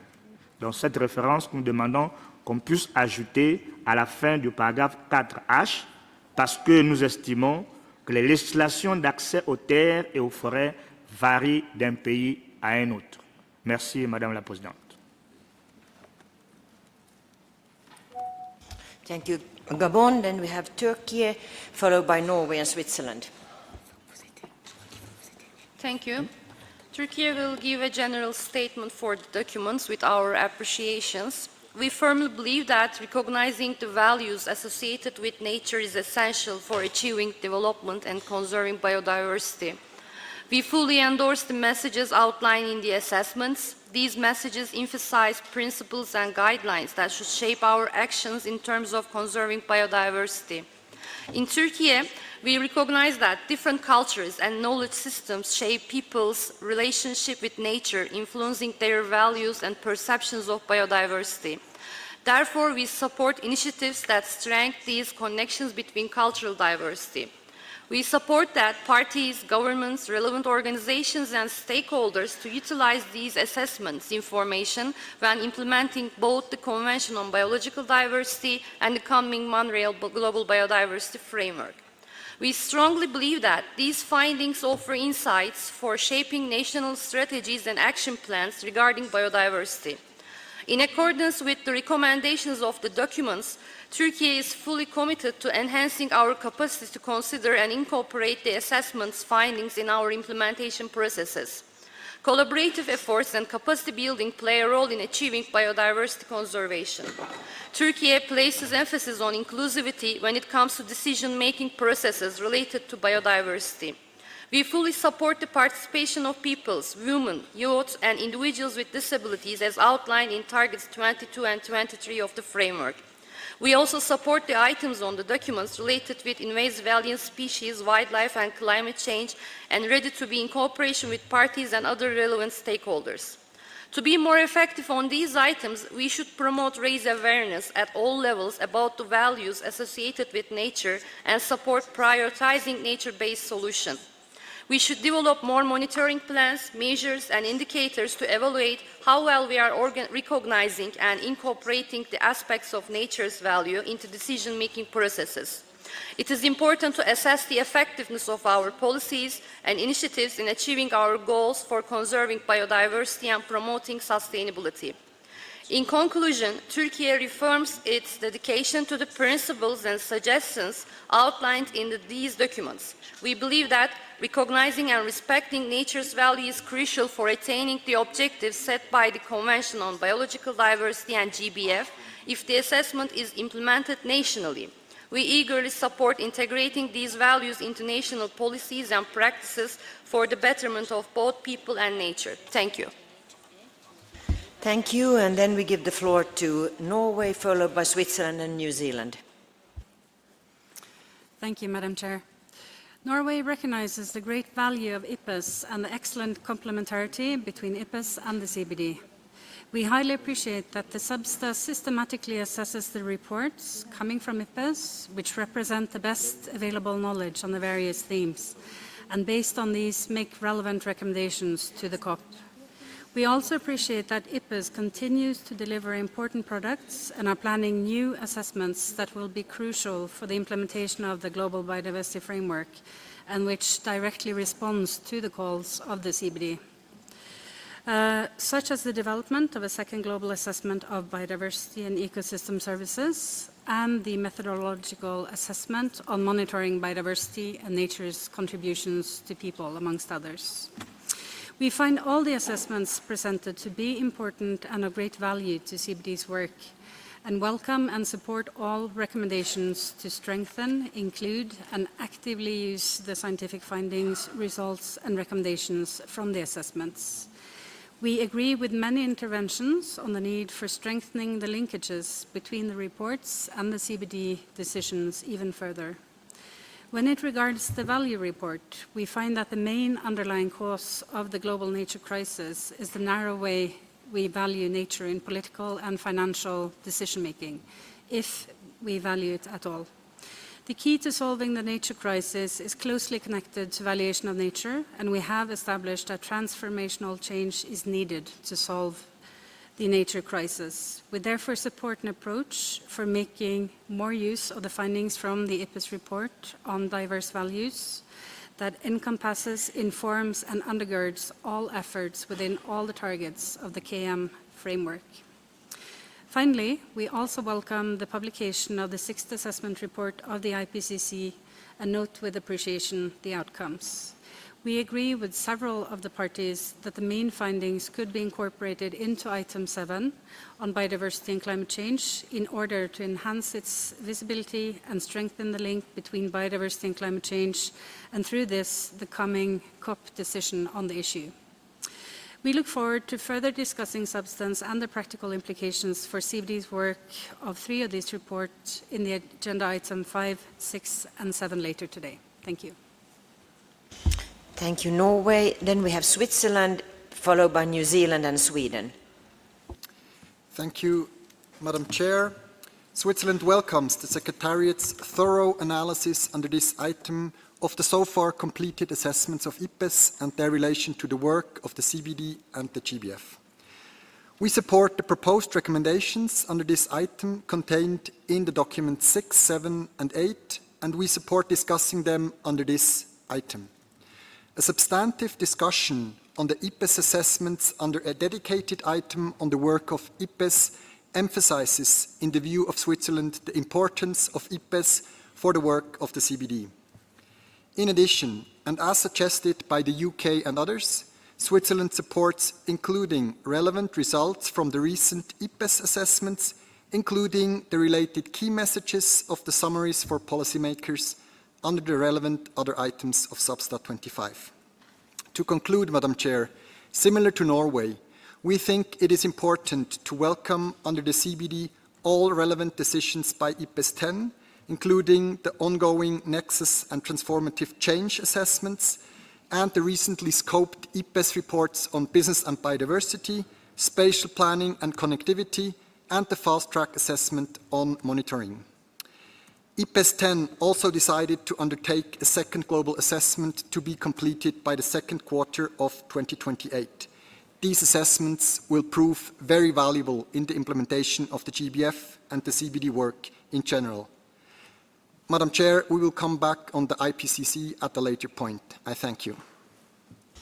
Thank you, Switzerland. Then we have New Zealand, followed by Sweden and Mexico. Thank you, Chair. Aotearoa New Zealand welcomes all the assessments presented and would like to pay particular attention to the IPBES thematic assessment on invasive alien species, which provides us with a critical evidence base to inform our work on this crippling threat to nature and its benefits to people. As suggested, we will return to this under the related agenda item. At a high level, though, we recognise the assessment and its summary for policy makers presents a key opportunity to update and strengthen national policies and programs to prevent, control and eradicate invasive alien species, including through our NBSAPs. As for all these assessments, it is vital that we now leverage this report and its summary to improve policy coherence, innovation, research and technology, and our information and data sharing systems. New Zealand supports the suggested approach to focus our recommendations under this agenda item on encouraging the uptake of these assessments. Should we maintain existing draft recommendations, however, we would like to draw attention to the clear message conveyed in the IPCC report that biodiversity and climate change are intrinsically linked. We cannot achieve the goals of the Kunming-Montreal Global Biodiversity Framework without ambitious action to address climate change in line with the Paris Agreement. Within this context, New Zealand recognises the importance to reflect the feedback loop between biodiversity loss and climate change and the critical role that conserving natural ecosystems must play to achieve effective mitigation of climate change and prevent climate change's impacts on biodiversity in the conclusions.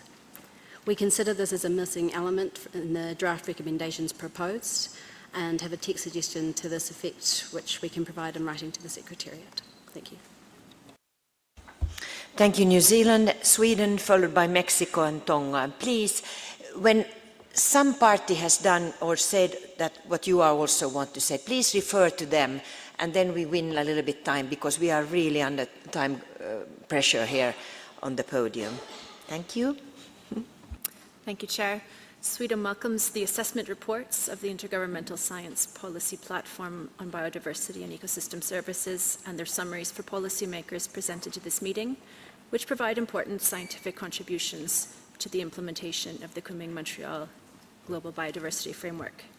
Sweden would like to thank the IPA Secretariat and all engaged experts for their important work to provide CBD with the scientific foundations for our decisions and encourages further cooperation across all relevant issues. Sweden endorses the recommendations for a decision with some suggestions for amendments to highlight important key messages from the assessments. Sweden further supports Canada, the UK, the EU and others on integrating the EPAS assessment scientific findings under relevant substantive agenda items at SBSTTA-25 and into the future. We will submit our suggestions in writing. Thank you, Chair. Thank you. Very good, Sweden. Exactly what I wanted. Then we go to Mexico and Tonga. Muchísimas gracias, señora presidenta.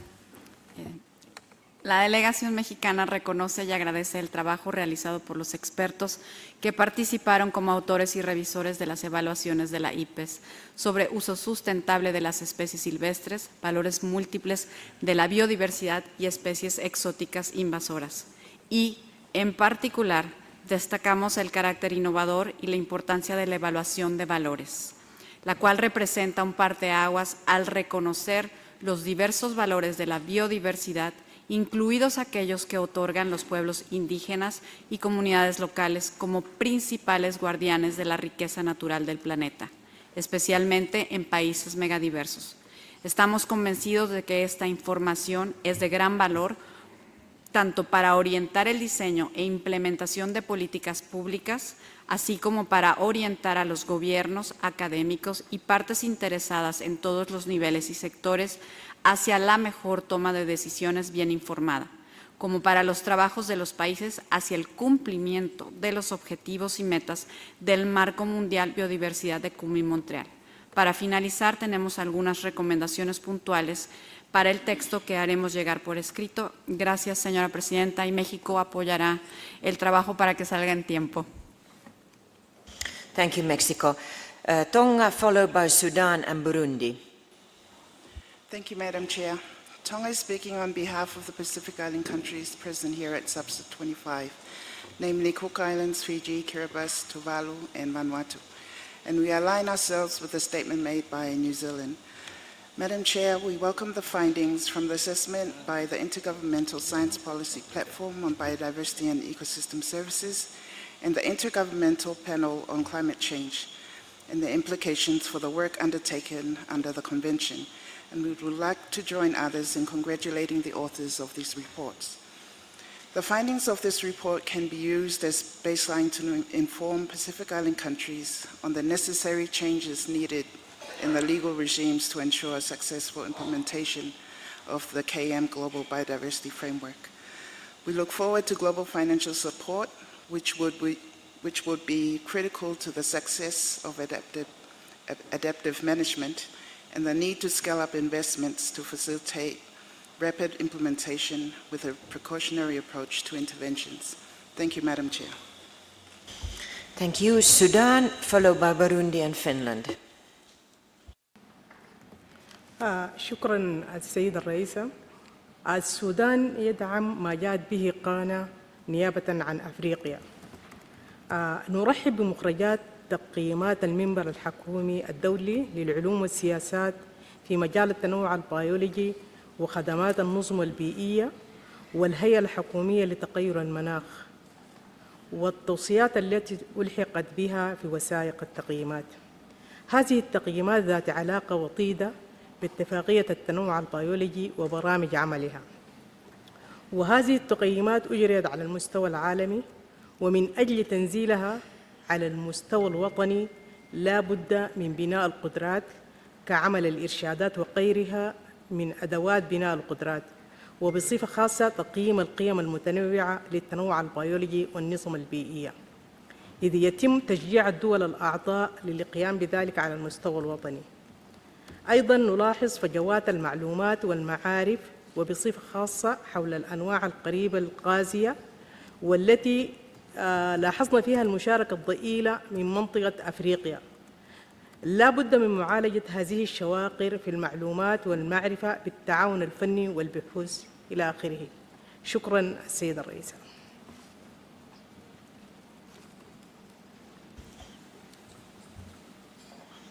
Thank you, Sudan. Then Burundi, followed by Finland and Japan. Merci, Madame la Présidente. Le Burundi soutient la déclaration du groupe Afrique prononcée par le Ghana sur les rapports d'évaluation méthodologique sur les différentes valeurs de la plateforme intergouvernementale scientifique et politique sur la biodiversité et les services écosystémiques IPBES. Nous soutenons aussi l'idée de la collaboration entre la plateforme intergouvernementale scientifique et politique sur la biodiversité et les services écosystémiques et le groupe d'experts intergouvernemental sur l'évaluation du climat GIEC afin d'intensifier les actions visant à réduire la perte de la biodiversité en renforçant la coopération et les synergies à tous les niveaux, car il y a un lien entre le changement climatique et la biodiversité. Merci, Madame la Présidente. Thank you, Burundi. Finland, followed by Japan and Beijing. Thank you, Chair. Finland welcomes the findings from the 3 most recently published assessments by IPBES and their scientific and relevant implications for the work under this convention. All the assessments are highly relevant for the CBD and the implementation of the GBF. We urge parties to incorporate the findings from the assessments into their national strategies and action plans when developing and implementing them. It is important to promote and make visible the key messages of the assessments to all relevant actors and stakeholders, especially decision makers. Furthermore, while it's important that SBSTA considers these assessments under this separate item 4, we also align ourselves with interventions made by Canada, Spain, EU, UK, and several others, wanting to highlight the crucial role of these assessments under the item 5 and 6, as well as other relevant work streams, especially the working group under the Article 8J and other provisions of the convention related to IPLCs. Finland suggests some amendments to the recommendations and the findings from the IPBES assessments in order to reinforce the language and explicitly highlight the main messages of these assessments to increase their visibility. And later on, we will also suggest amendments to the recommendations under the items 5 on invasive alien species and 6 on sustainable use of wildlife to better take into account these assessments. Finally, Finland supports the proposal on combining the recommendations as one document covering all the 3 IPBES assessments, and we will submit our written contributions to the recommendations. Thank you, Madam Chair. Thank you, Finland. Then we give the floor to Japan, followed by Benin and Democratic Republic of Congo. Japan, please. Thank you, Madam Chair. Please let me allow to thank IPBES authors, experts, stakeholders, and IPBES Secretariat, including TSUs, for their dedication to produce very valuable reports and products which provide a firm basis for the implementation and monitor the progress of the GBF. And then I will skip rest of my statement and go to the proposal for the recommendation. So we are generally supportive for the proposed recommendation. However, target 6 is mentioned in the operational paragraph 4L of the document 25/7. We consider that target 5 is more relevant in this context. Furthermore, as this measure would relate to other targets of the GBF, so we would like to suggest changing the description of target 6 to target 5 and other relevant targets. We will submit our full statement in writing. Thank you, Madam Chair. Thank you. Japan, Benin, followed by Congo, and then Côte d'Ivoire. Merci, Madame la Présidente. Le Bénin soutient la déclaration faite par le Ghana au nom du groupe Afrique sur toutes les évaluations, notamment celles relatives aux espèces exotiques envahissantes. Le Bénin soutient également la déclaration du Japon sur la cible site, le Japon qui vient de me précéder. Le Bénin félicite les efforts consentis par l'IPBES pour des évaluations enrichissantes qui contribuent de façon efficiente à la mise en œuvre du nouveau cadre mondial commémorial. Pour ce qui est des mesures formulées au niveau de l'annexe 4 sur le document sur les espèces exotiques envahissantes, le Bénin adhère sur l'ensemble de ces mesures proposées. Le Bénin voudrait par contre insister sur la nécessité de mieux réguler la gestion des espèces exotiques envahissantes qui ont une valeur économique et médicinale avérée et qui valorisent non seulement la biodiversité, mais aussi les détenteurs des connaissances traditionnelles.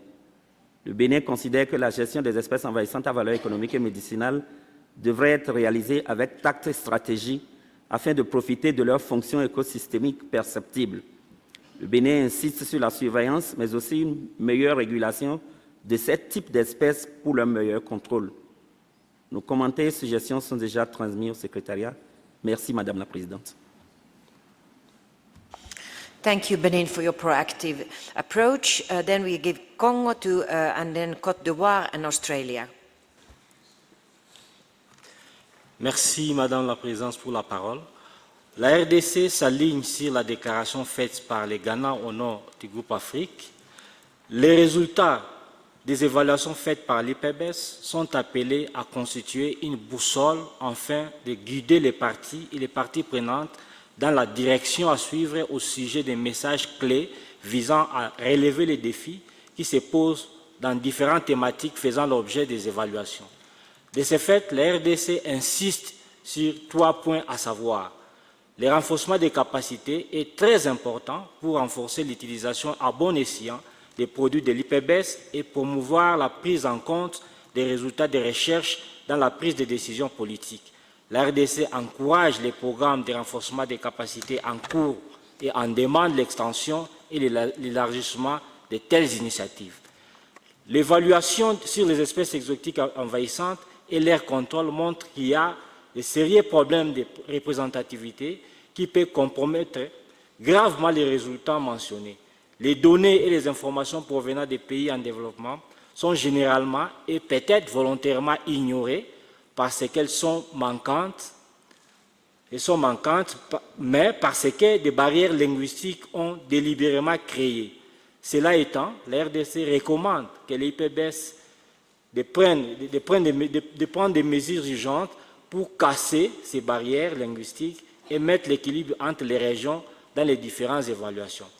Au sujet de l'évaluation sur les valeurs de la nature, il s'avère pertinent de dégager la valeur monétaire, particulièrement des écosystèmes forestiers tropicaux, qui, à eux seuls, contiennent l'essentiel de la biodiversité mondiale et jouent un rôle de premier plan pour l'équilibre, la stabilité et le bien-être de la planète. Les méthodes proposées devront prendre largement compte les réalités des peuples autochtones et communautés locales, les femmes et les jeunes, Les crédits de biodiversité en pleine expansion doivent être propulsés par cette évaluation. Pour finir, la RDC souhaite plein succès à l'IPBES pour les évaluations à venir et qui devront jouer un rôle important dans la mise en œuvre du cadre mondial et de la Convention sur la biodiversité. Et enfin, nous saisissons l'opportunité pour féliciter M.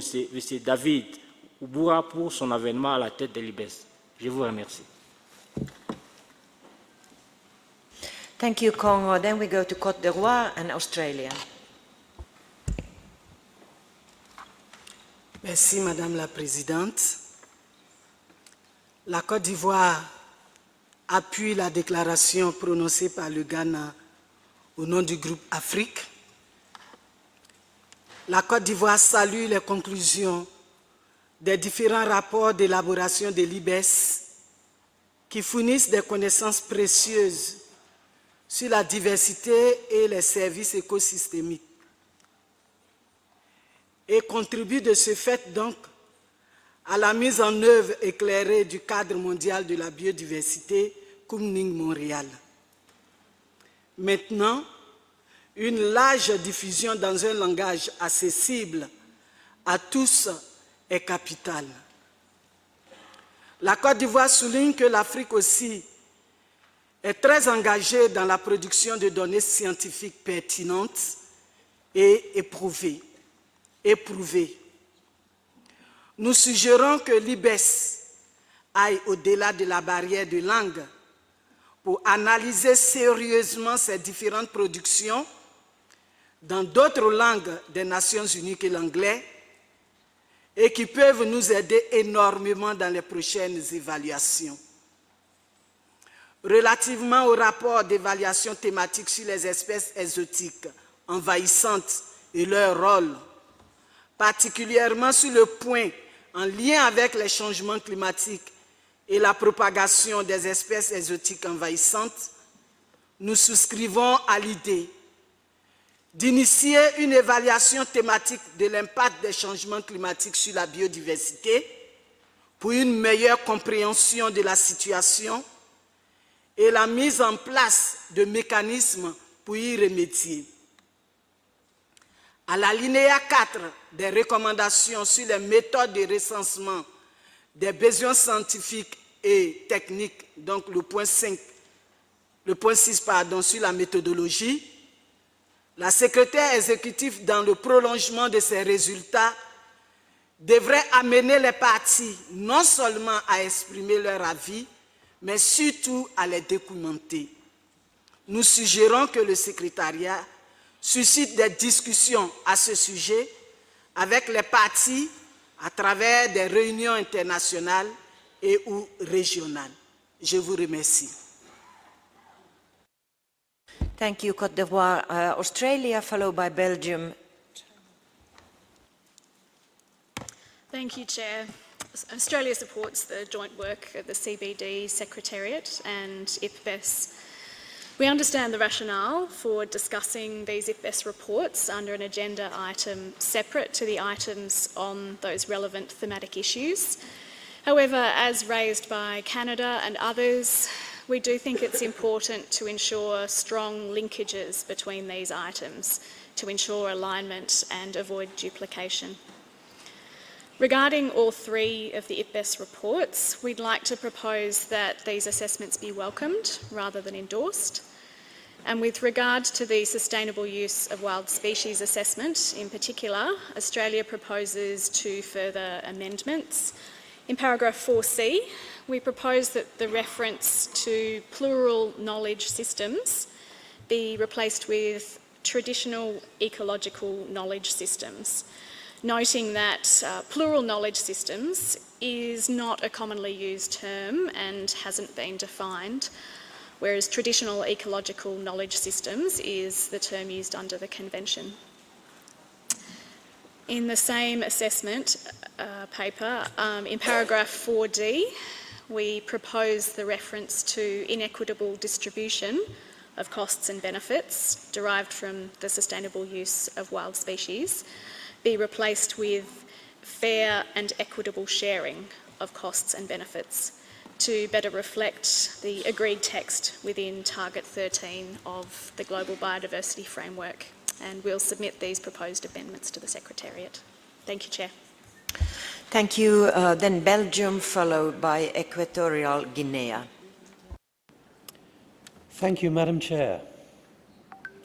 Belgium welcomes the methodological assessment report on the diverse values and valuation of nature, the thematic assessment report on the sustainable use of wild species and its summary for policymakers, and the thematic assessment report on invasive alien species and their control of the Intergovernmental Science Policy Platform on Biodiversity and Ecosystem Services, including the respective summary for policymakers approved by the plenary of the IPBES. And we call this meeting to endorse the key messages contained in the summary for policymakers of the three assessments. As UK, we wish to express our sincere gratitude to all experts who have been involved in the production of these assessments. Regarding the values assessment, we suggest addressing the diverse values of nature in new and ongoing valuation processes, including as part of ecosystem assessments, and to strive to facilitate the full and effective participation of indigenous peoples, local communities, women and youth in ongoing related processes.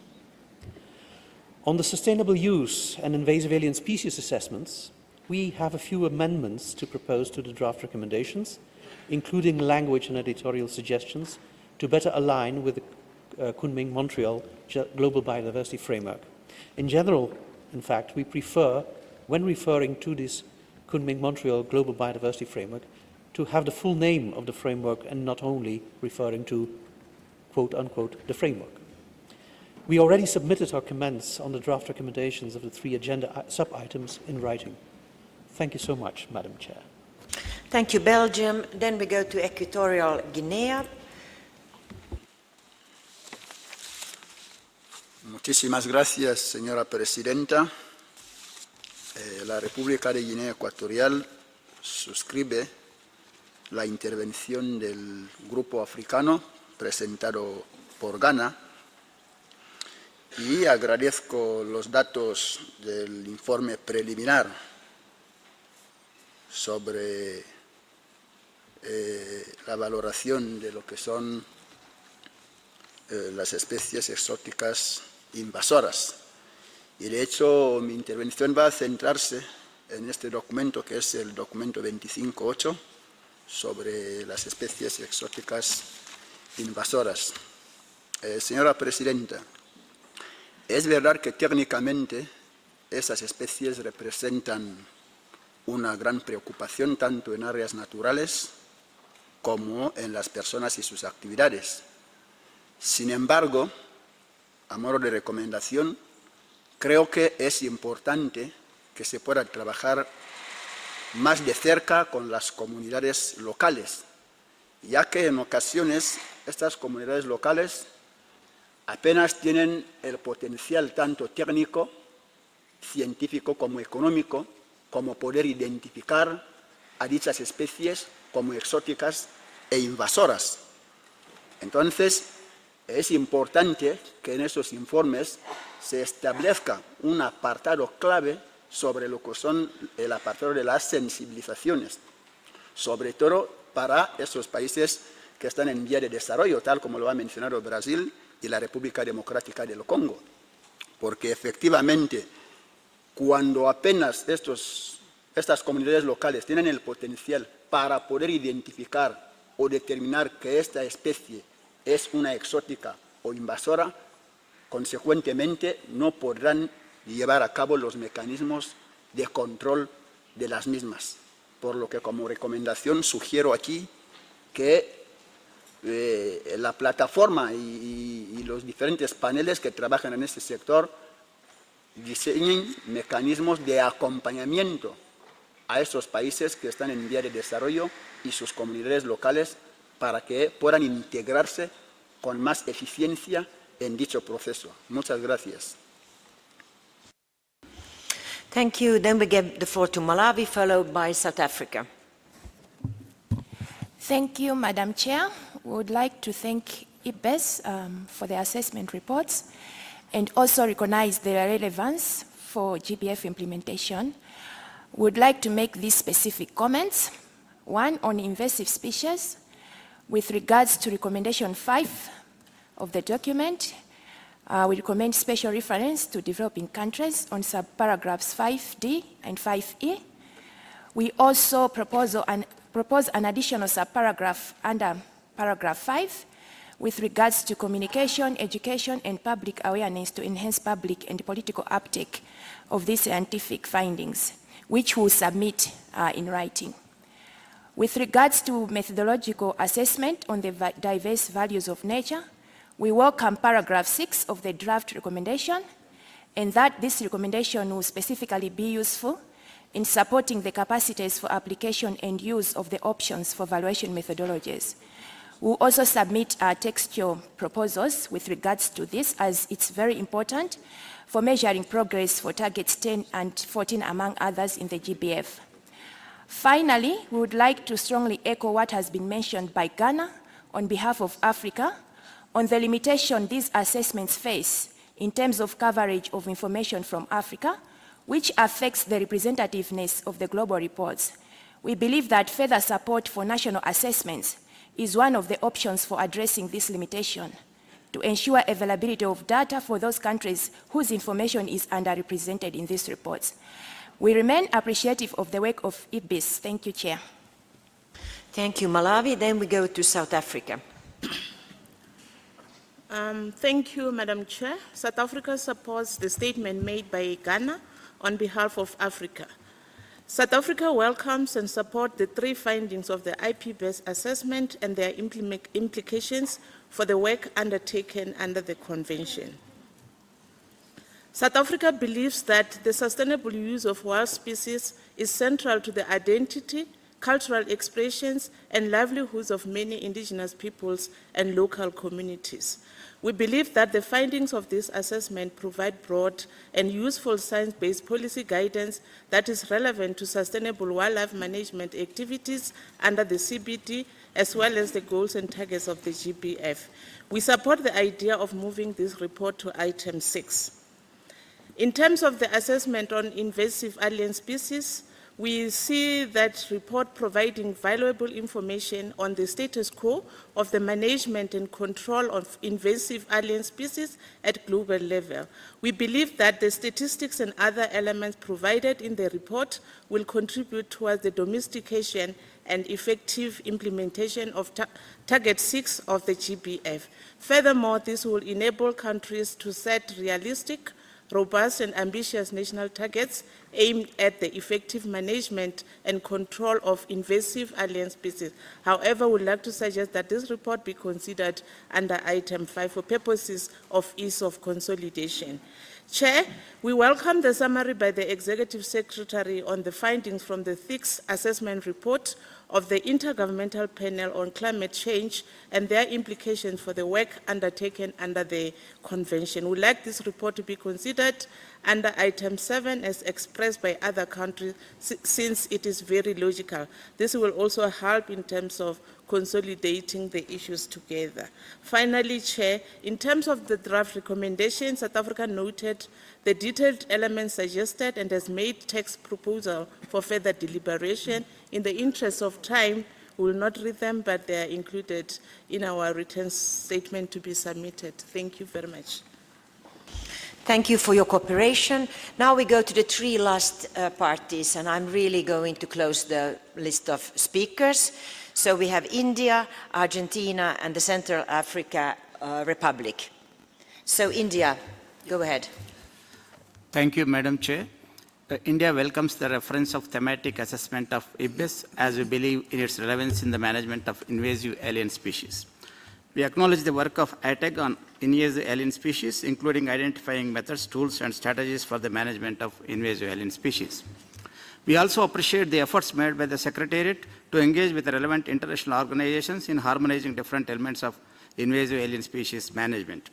India welcomes the inclusion of invasive alien species by the World Customs Organization in the technical specifications under its framework of standards on cross-border e-commerce. India welcomes the clarification brought about by IBIS on concepts of native species, alien species, established alien species. The outcome of assessment made by IBIS has brought uniformity in our understanding and interpretation of these concepts. India urges SBSTA to make a strong recommendation on developing national regulatory instruments and policies by the parties to reduce transport and introduction of invasive alien species and regulation of online trade and areas that are not already covered by existing standards. The assessment made by IBES reveals that 83% of countries do not have legislation on policy to tackle invasive alien species. We believe in application of ecosystem-based approach to management of invasive alien species and therefore required methodologies. India, please slow down. Therefore, required methodologies and models need to be developed. Post-COVID, it has become essential to understand the relationship between infectious diseases and invasive alien species for protecting biodiversity and animal and human health. Therefore, from one health perspective, invasive alien species that have an impact on biodiversity could also potentially have an impact on human health. Lastly, India is of the view that capacity building and provision of financial resources for management of invasive alien species should be given commensurate importance. Thank you, Madam Chair. Thank you, Speedy Gonzalez. Now we need to take... This was hard for the interpreters. They have been screaming in my ear, please say to India, but this is not the good way to do. So please, this is hard work. But anything, I remind you, I have closed the speakers list and it's now following. Argentina, followed by Central African Republic, and Saudi Arabia is last but not least, okay? Thank you. So Argentina. Gracias, señora presidenta. La Argentina agradece a la Secretaría la elaboración de los documentos relativos a las conclusiones de las evaluaciones realizadas por la Plataforma Intergubernamental Científico-Normativa sobre Diversidad Biológica y Servicios de los Ecosistemas y sus repercusiones en la labor realizada en el contexto del convenio.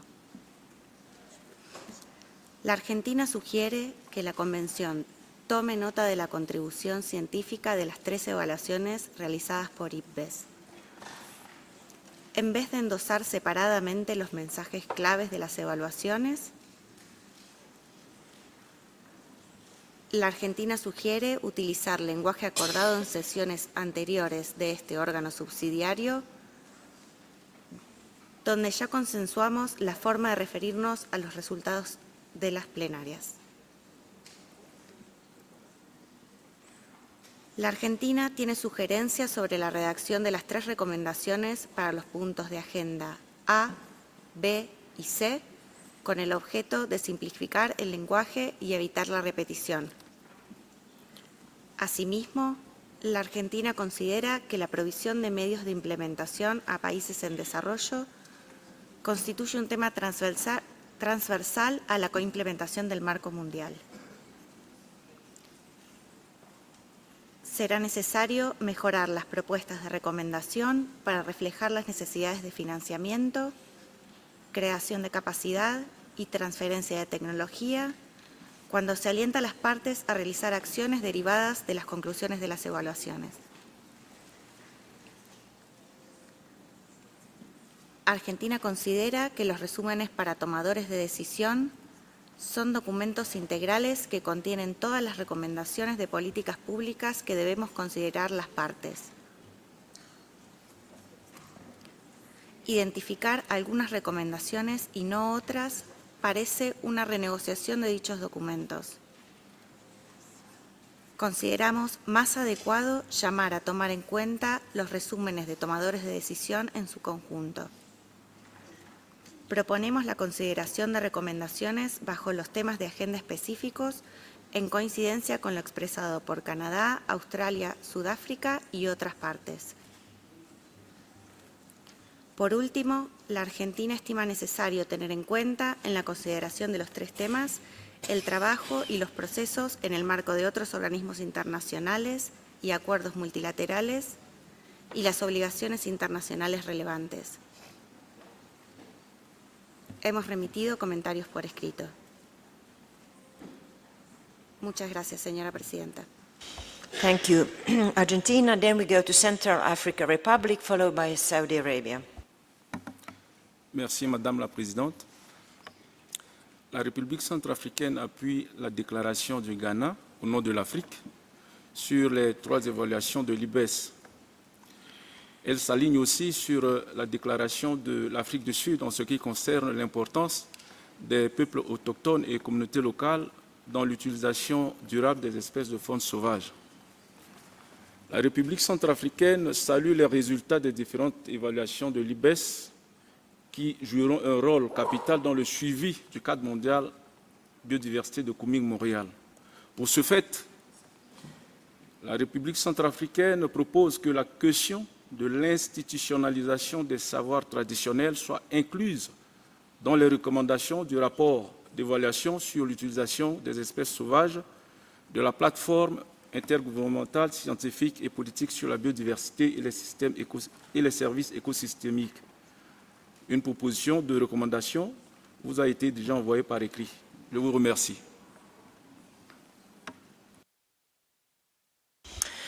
Thank you, and then we go to Saudi Arabia.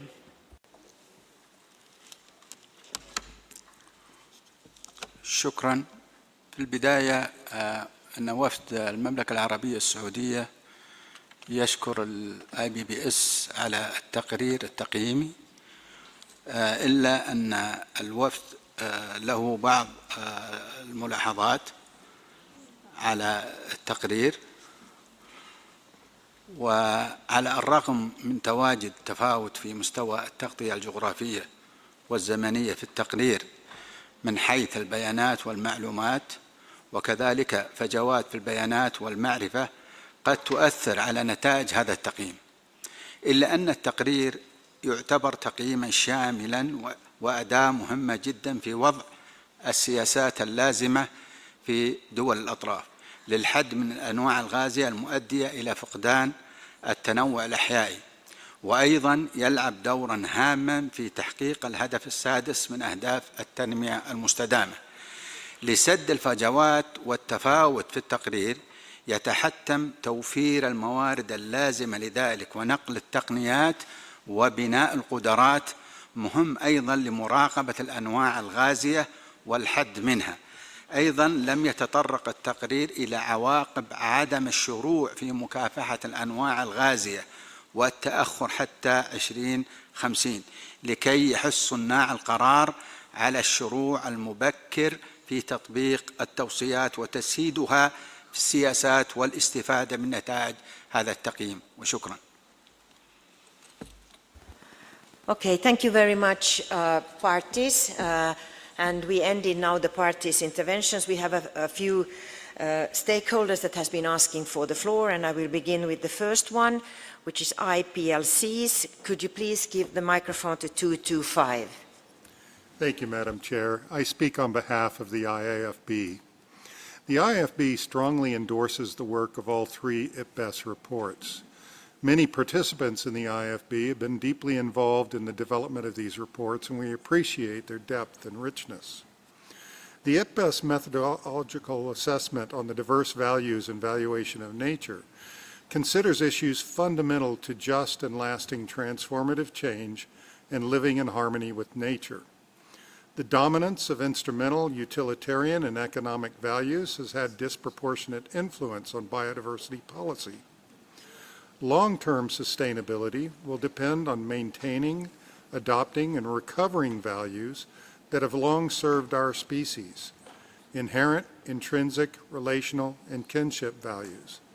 The language of indigenous peoples and local communities includes relational values of respect, reciprocity, mutuality, accountability, and equality towards their other than human kin.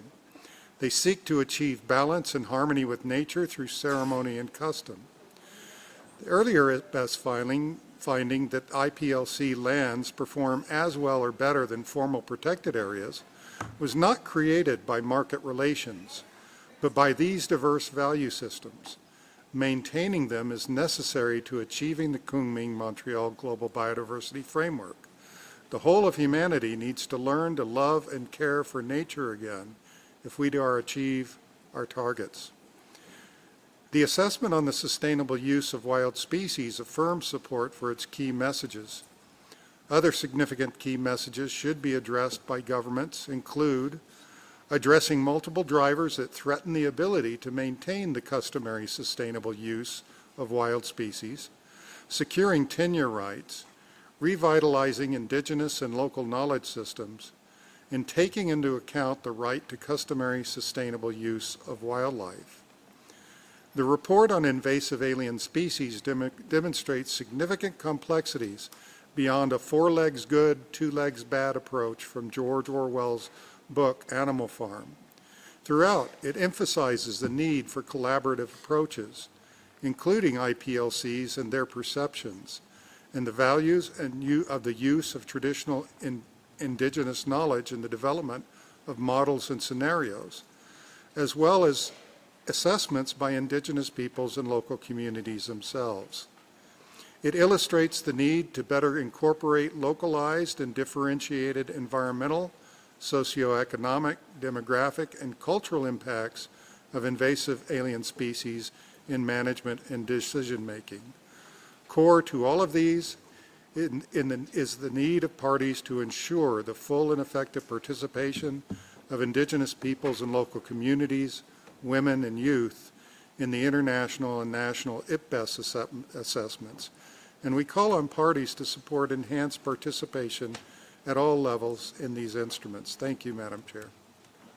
Thank you, IPLCs. Then we go to IUCN 218, please. Thank you, Chair.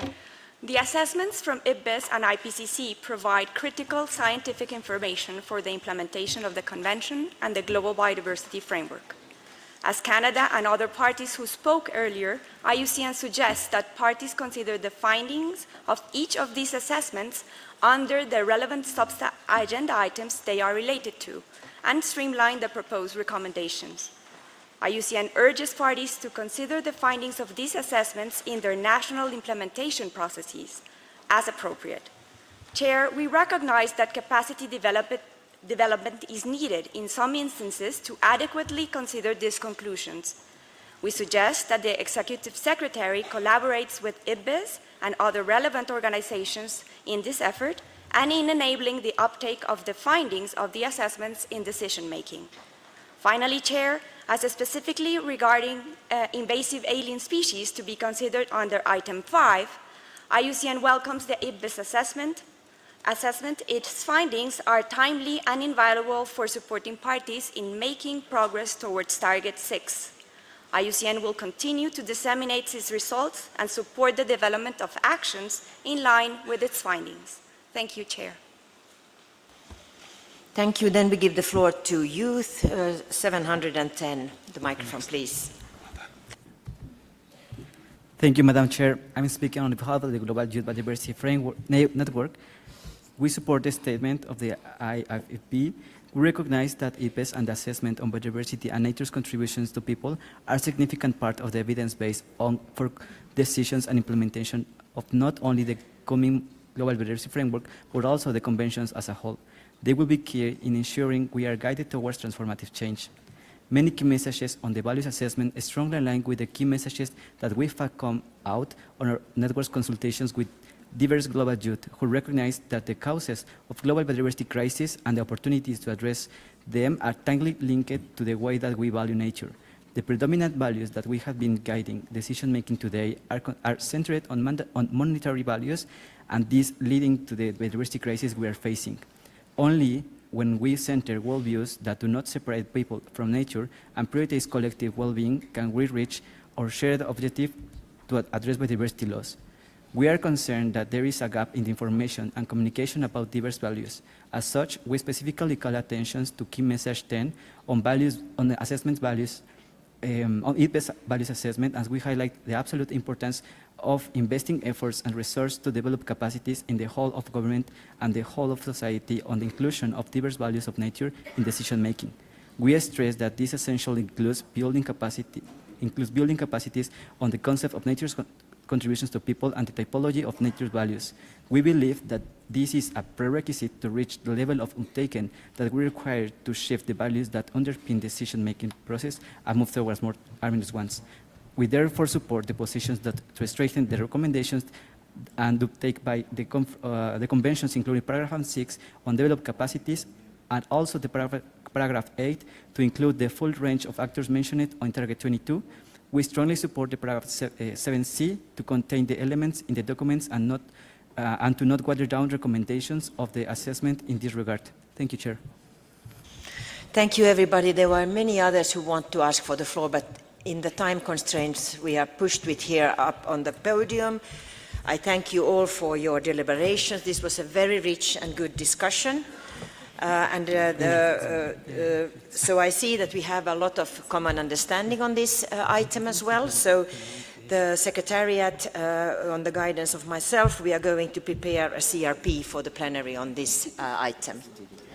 And that said, I would thank you all, colleagues, and now I will then move to the document 9, which I referred to in the beginning, under the same agenda item, which is the 6th assessment report of the Intergovernmental Panel on Climate Change, where relevant to the Convention.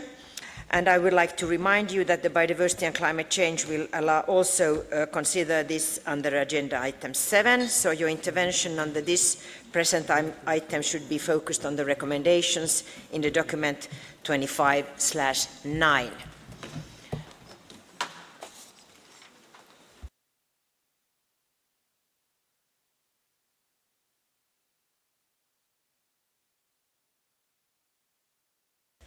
Thank you, Secretariat, and I will give the floor to the Secretariat to present this document. Go ahead.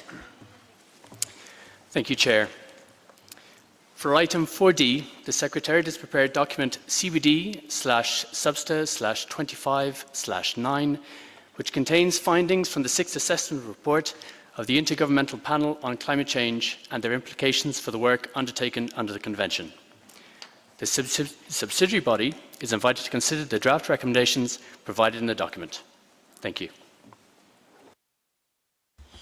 Thank you, everybody. So please, now I will open the floor for interventions, and I will take the floor first for parties and then other stakeholders after that. So if you could please then ask for the floor, those parties who want to take the floor on this topic.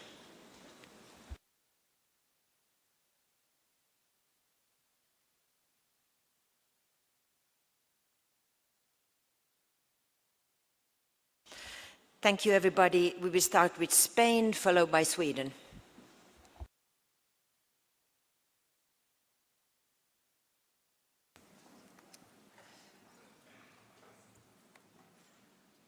Muchas gracias, señora presidenta. España da la bienvenida al 6º informe de evaluación del Grupo Intergubernamental de Expertos sobre el Cambio Climático de las Naciones Unidas, IPCC, y expresamos también nuestra preocupación por los resultados que arroja, ya que recalca una vez más la incidencia del cambio climático en el aumento del riesgo de pérdida de biodiversidad y viceversa. Desde España, lamentablemente, venimos constatando en nuestra propia piel cómo de real y preocupante es esa relación entre cambio climático y la situación de nuestra biodiversidad. Por ello, debemos avanzar definitivamente para tratar de forma integrada estas crisis, especialmente si tenemos en cuenta que la conservación, restauración y gestión sostenible de la biodiversidad es también una oportunidad para proteger nuestra naturaleza, nuestras sociedades y economías de estos efectos negativos del cambio climático. Por razones de eficiencia, ambición y celeridad en el logro de los mencionados objetivos, España es partidaria de que este tema de la agenda se trate de forma conjunta con el tema 7, sobre biodiversidad y cambio climático. El IPCC juega un papel fundamental a la hora de proporcionar la mejor información científica disponible sobre escenarios e impactos del cambio climático. Y consideramos que responde mejor a esa necesidad de enfoque integral tratar los resultados del 6º informe conjuntamente con las recomendaciones de Substa 25 sobre biodiversidad y cambio climático. incluyendo así estos resultados en las recomendaciones para una decisión en la futura COP16. España se enfrenta a grandes desafíos para el mantenimiento de su flora, fauna y fertilidad de sus suelos, desafíos que compartimos especialmente con otros países de la cuenca mediterránea y para los que necesitamos una acción concertada e integral que tenga en cuenta la interacción entre cambio climático, pérdida de la biodiversidad y lucha contra la desertificación. Teniendo esto en cuenta, animamos al resto de las delegaciones y a la Secretaría Ejecutiva a compartir este planteamiento y que podamos abordar estos dos temas conjuntamente. Y hemos enviado sugerencias de texto siguiendo este enfoque. Muchas gracias, Presidenta. Thank you, Spain. Then we have Sweden, followed by Brazil. Thank you, Chair. That climate change is a main driver of biodiversity loss is not only a message from IPCC's 6th assessment report. It was already a finding of the first global assessment developed by IPBES. But the relationship between climate change and biodiversity is not unidirectional. AR6 also makes extremely clear biodiversity's role through carbon sequestration in mitigating climate change and underscores the need for conservation and restoration of biodiversity to enhance resilience to climate change and to reduce disaster risk. These findings lead Sweden to advocate a movement away from addressing climate change and biodiversity loss in silos and to take a holistic approach that maximizes synergies between biodiversity and climate change challenges and opportunities. The challenges and solutions are intimately interconnected, and trade-offs should be avoided, as recognized in GBF Target 8. Sweden appreciates the draft recommendations provided in document Subsidiary-2512, yet given the IPCC AR6 findings and the urgency of our joint challenge, Sweden, like Spain, proposes to include an even more nuanced reflection of the science of AR6 specific to climate and biodiversity than is currently found in the draft recommendations. Sweden also proposes to welcome these IPCC AR6 findings within SBSTTA's recommendations to the COP under Agenda Item 7. As a result, this Agenda Item 4D would be left with a pithy text, thanking the Secretariat for the excellent summary in Note 25.9 and proposing to address the AR6 findings within SBSTTA's recommendations to COP16 under Agenda Item 7.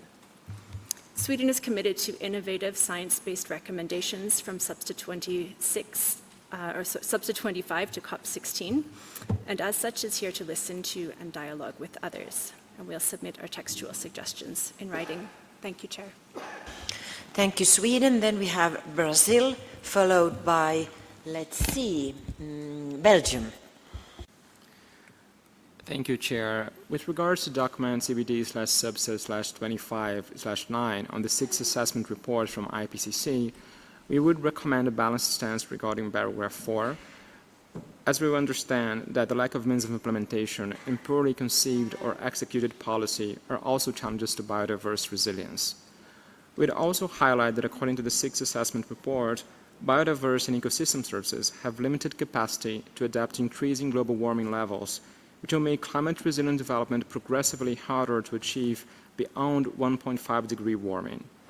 In addition, consequences of current and future global warming for climate-resilient development include reduced effectiveness of ecosystem-based adaptation and approaches to climate change mitigation based on ecosystems and amplifying feedbacks to climate change, to the climate system.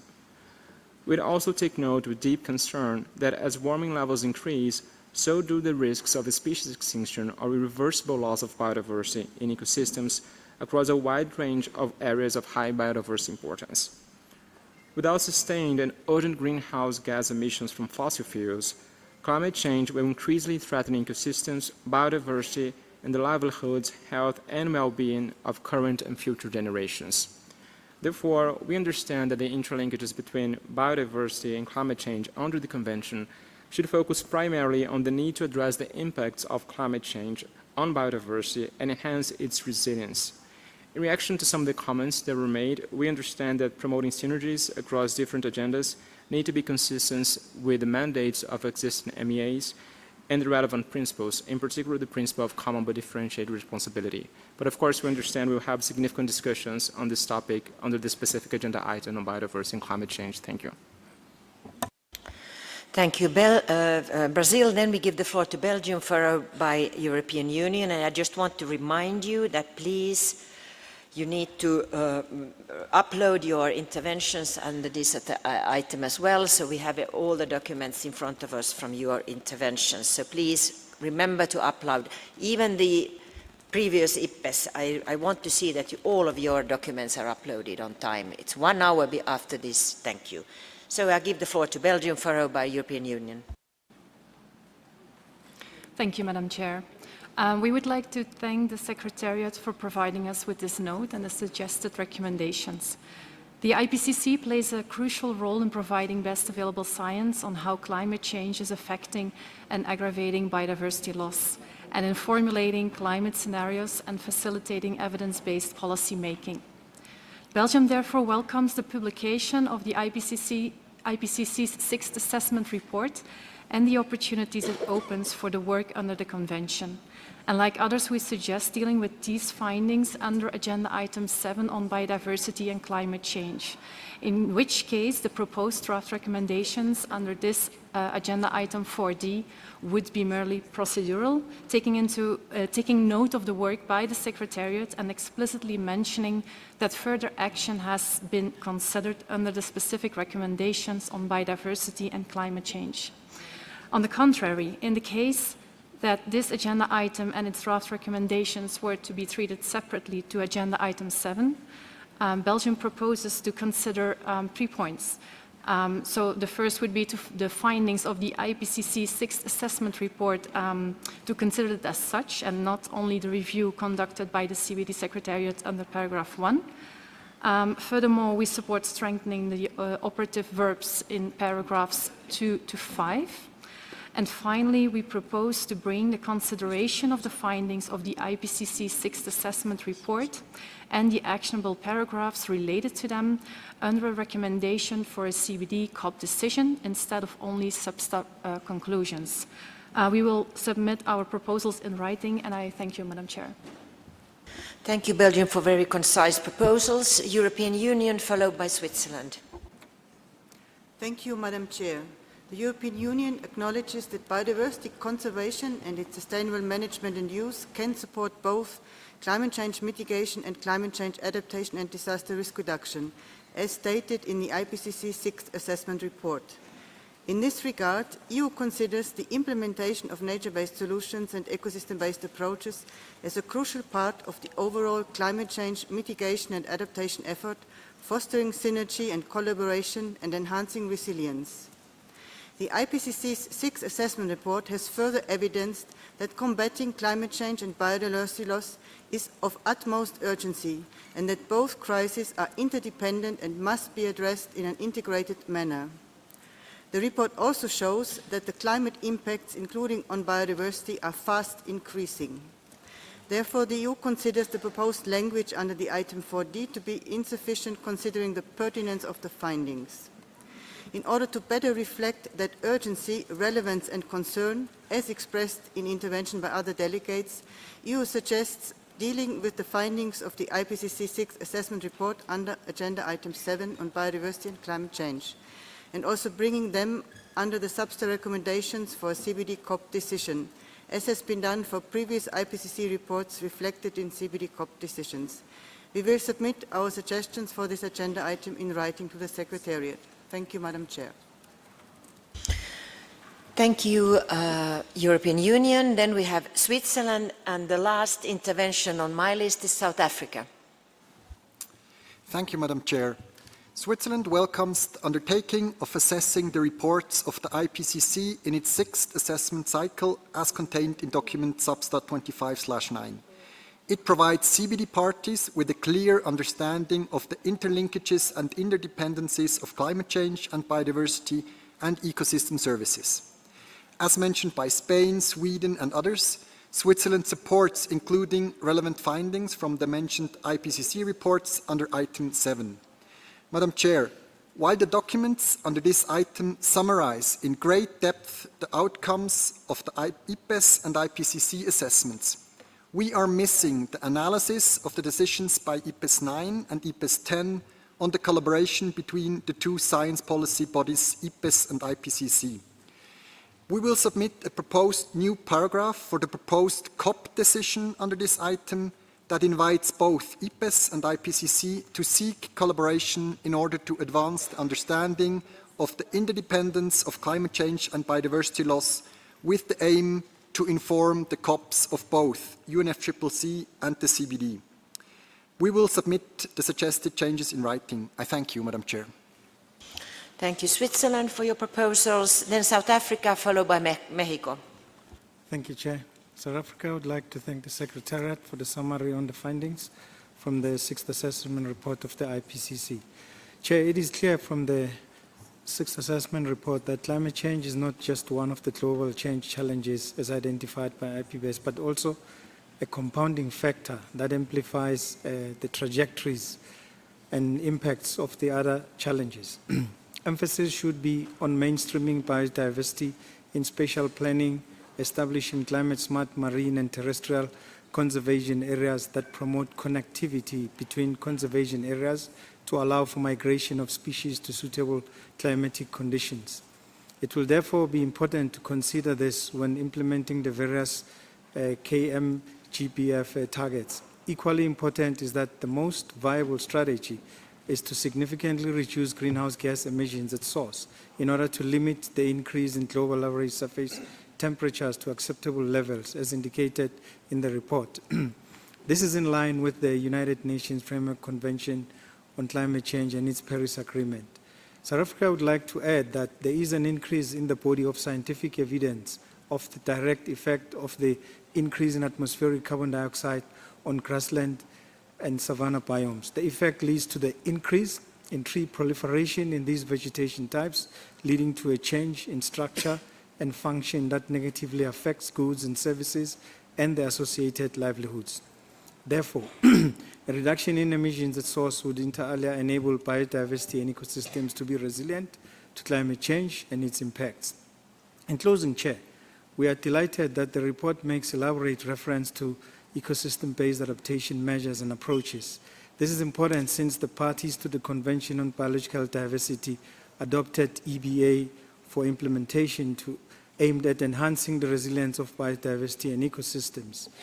EBA and the guidelines for implementation are universally adopted and currently under implementation across the globe, including for disaster risk reduction.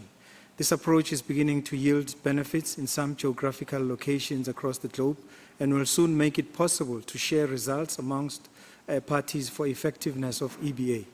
We have made some edits on the recommendations which we will submit together with this intervention. Thank you. Thank you, South Africa. And then I give the floor to Mexico. Muchas gracias, señora presidenta. Siempre es un placer trabajar bajo su liderazgo y queremos hacer un énfasis aquí en que México apoya la propuesta de recomendación, considerando la importancia de reforzar la colaboración entre las convenciones.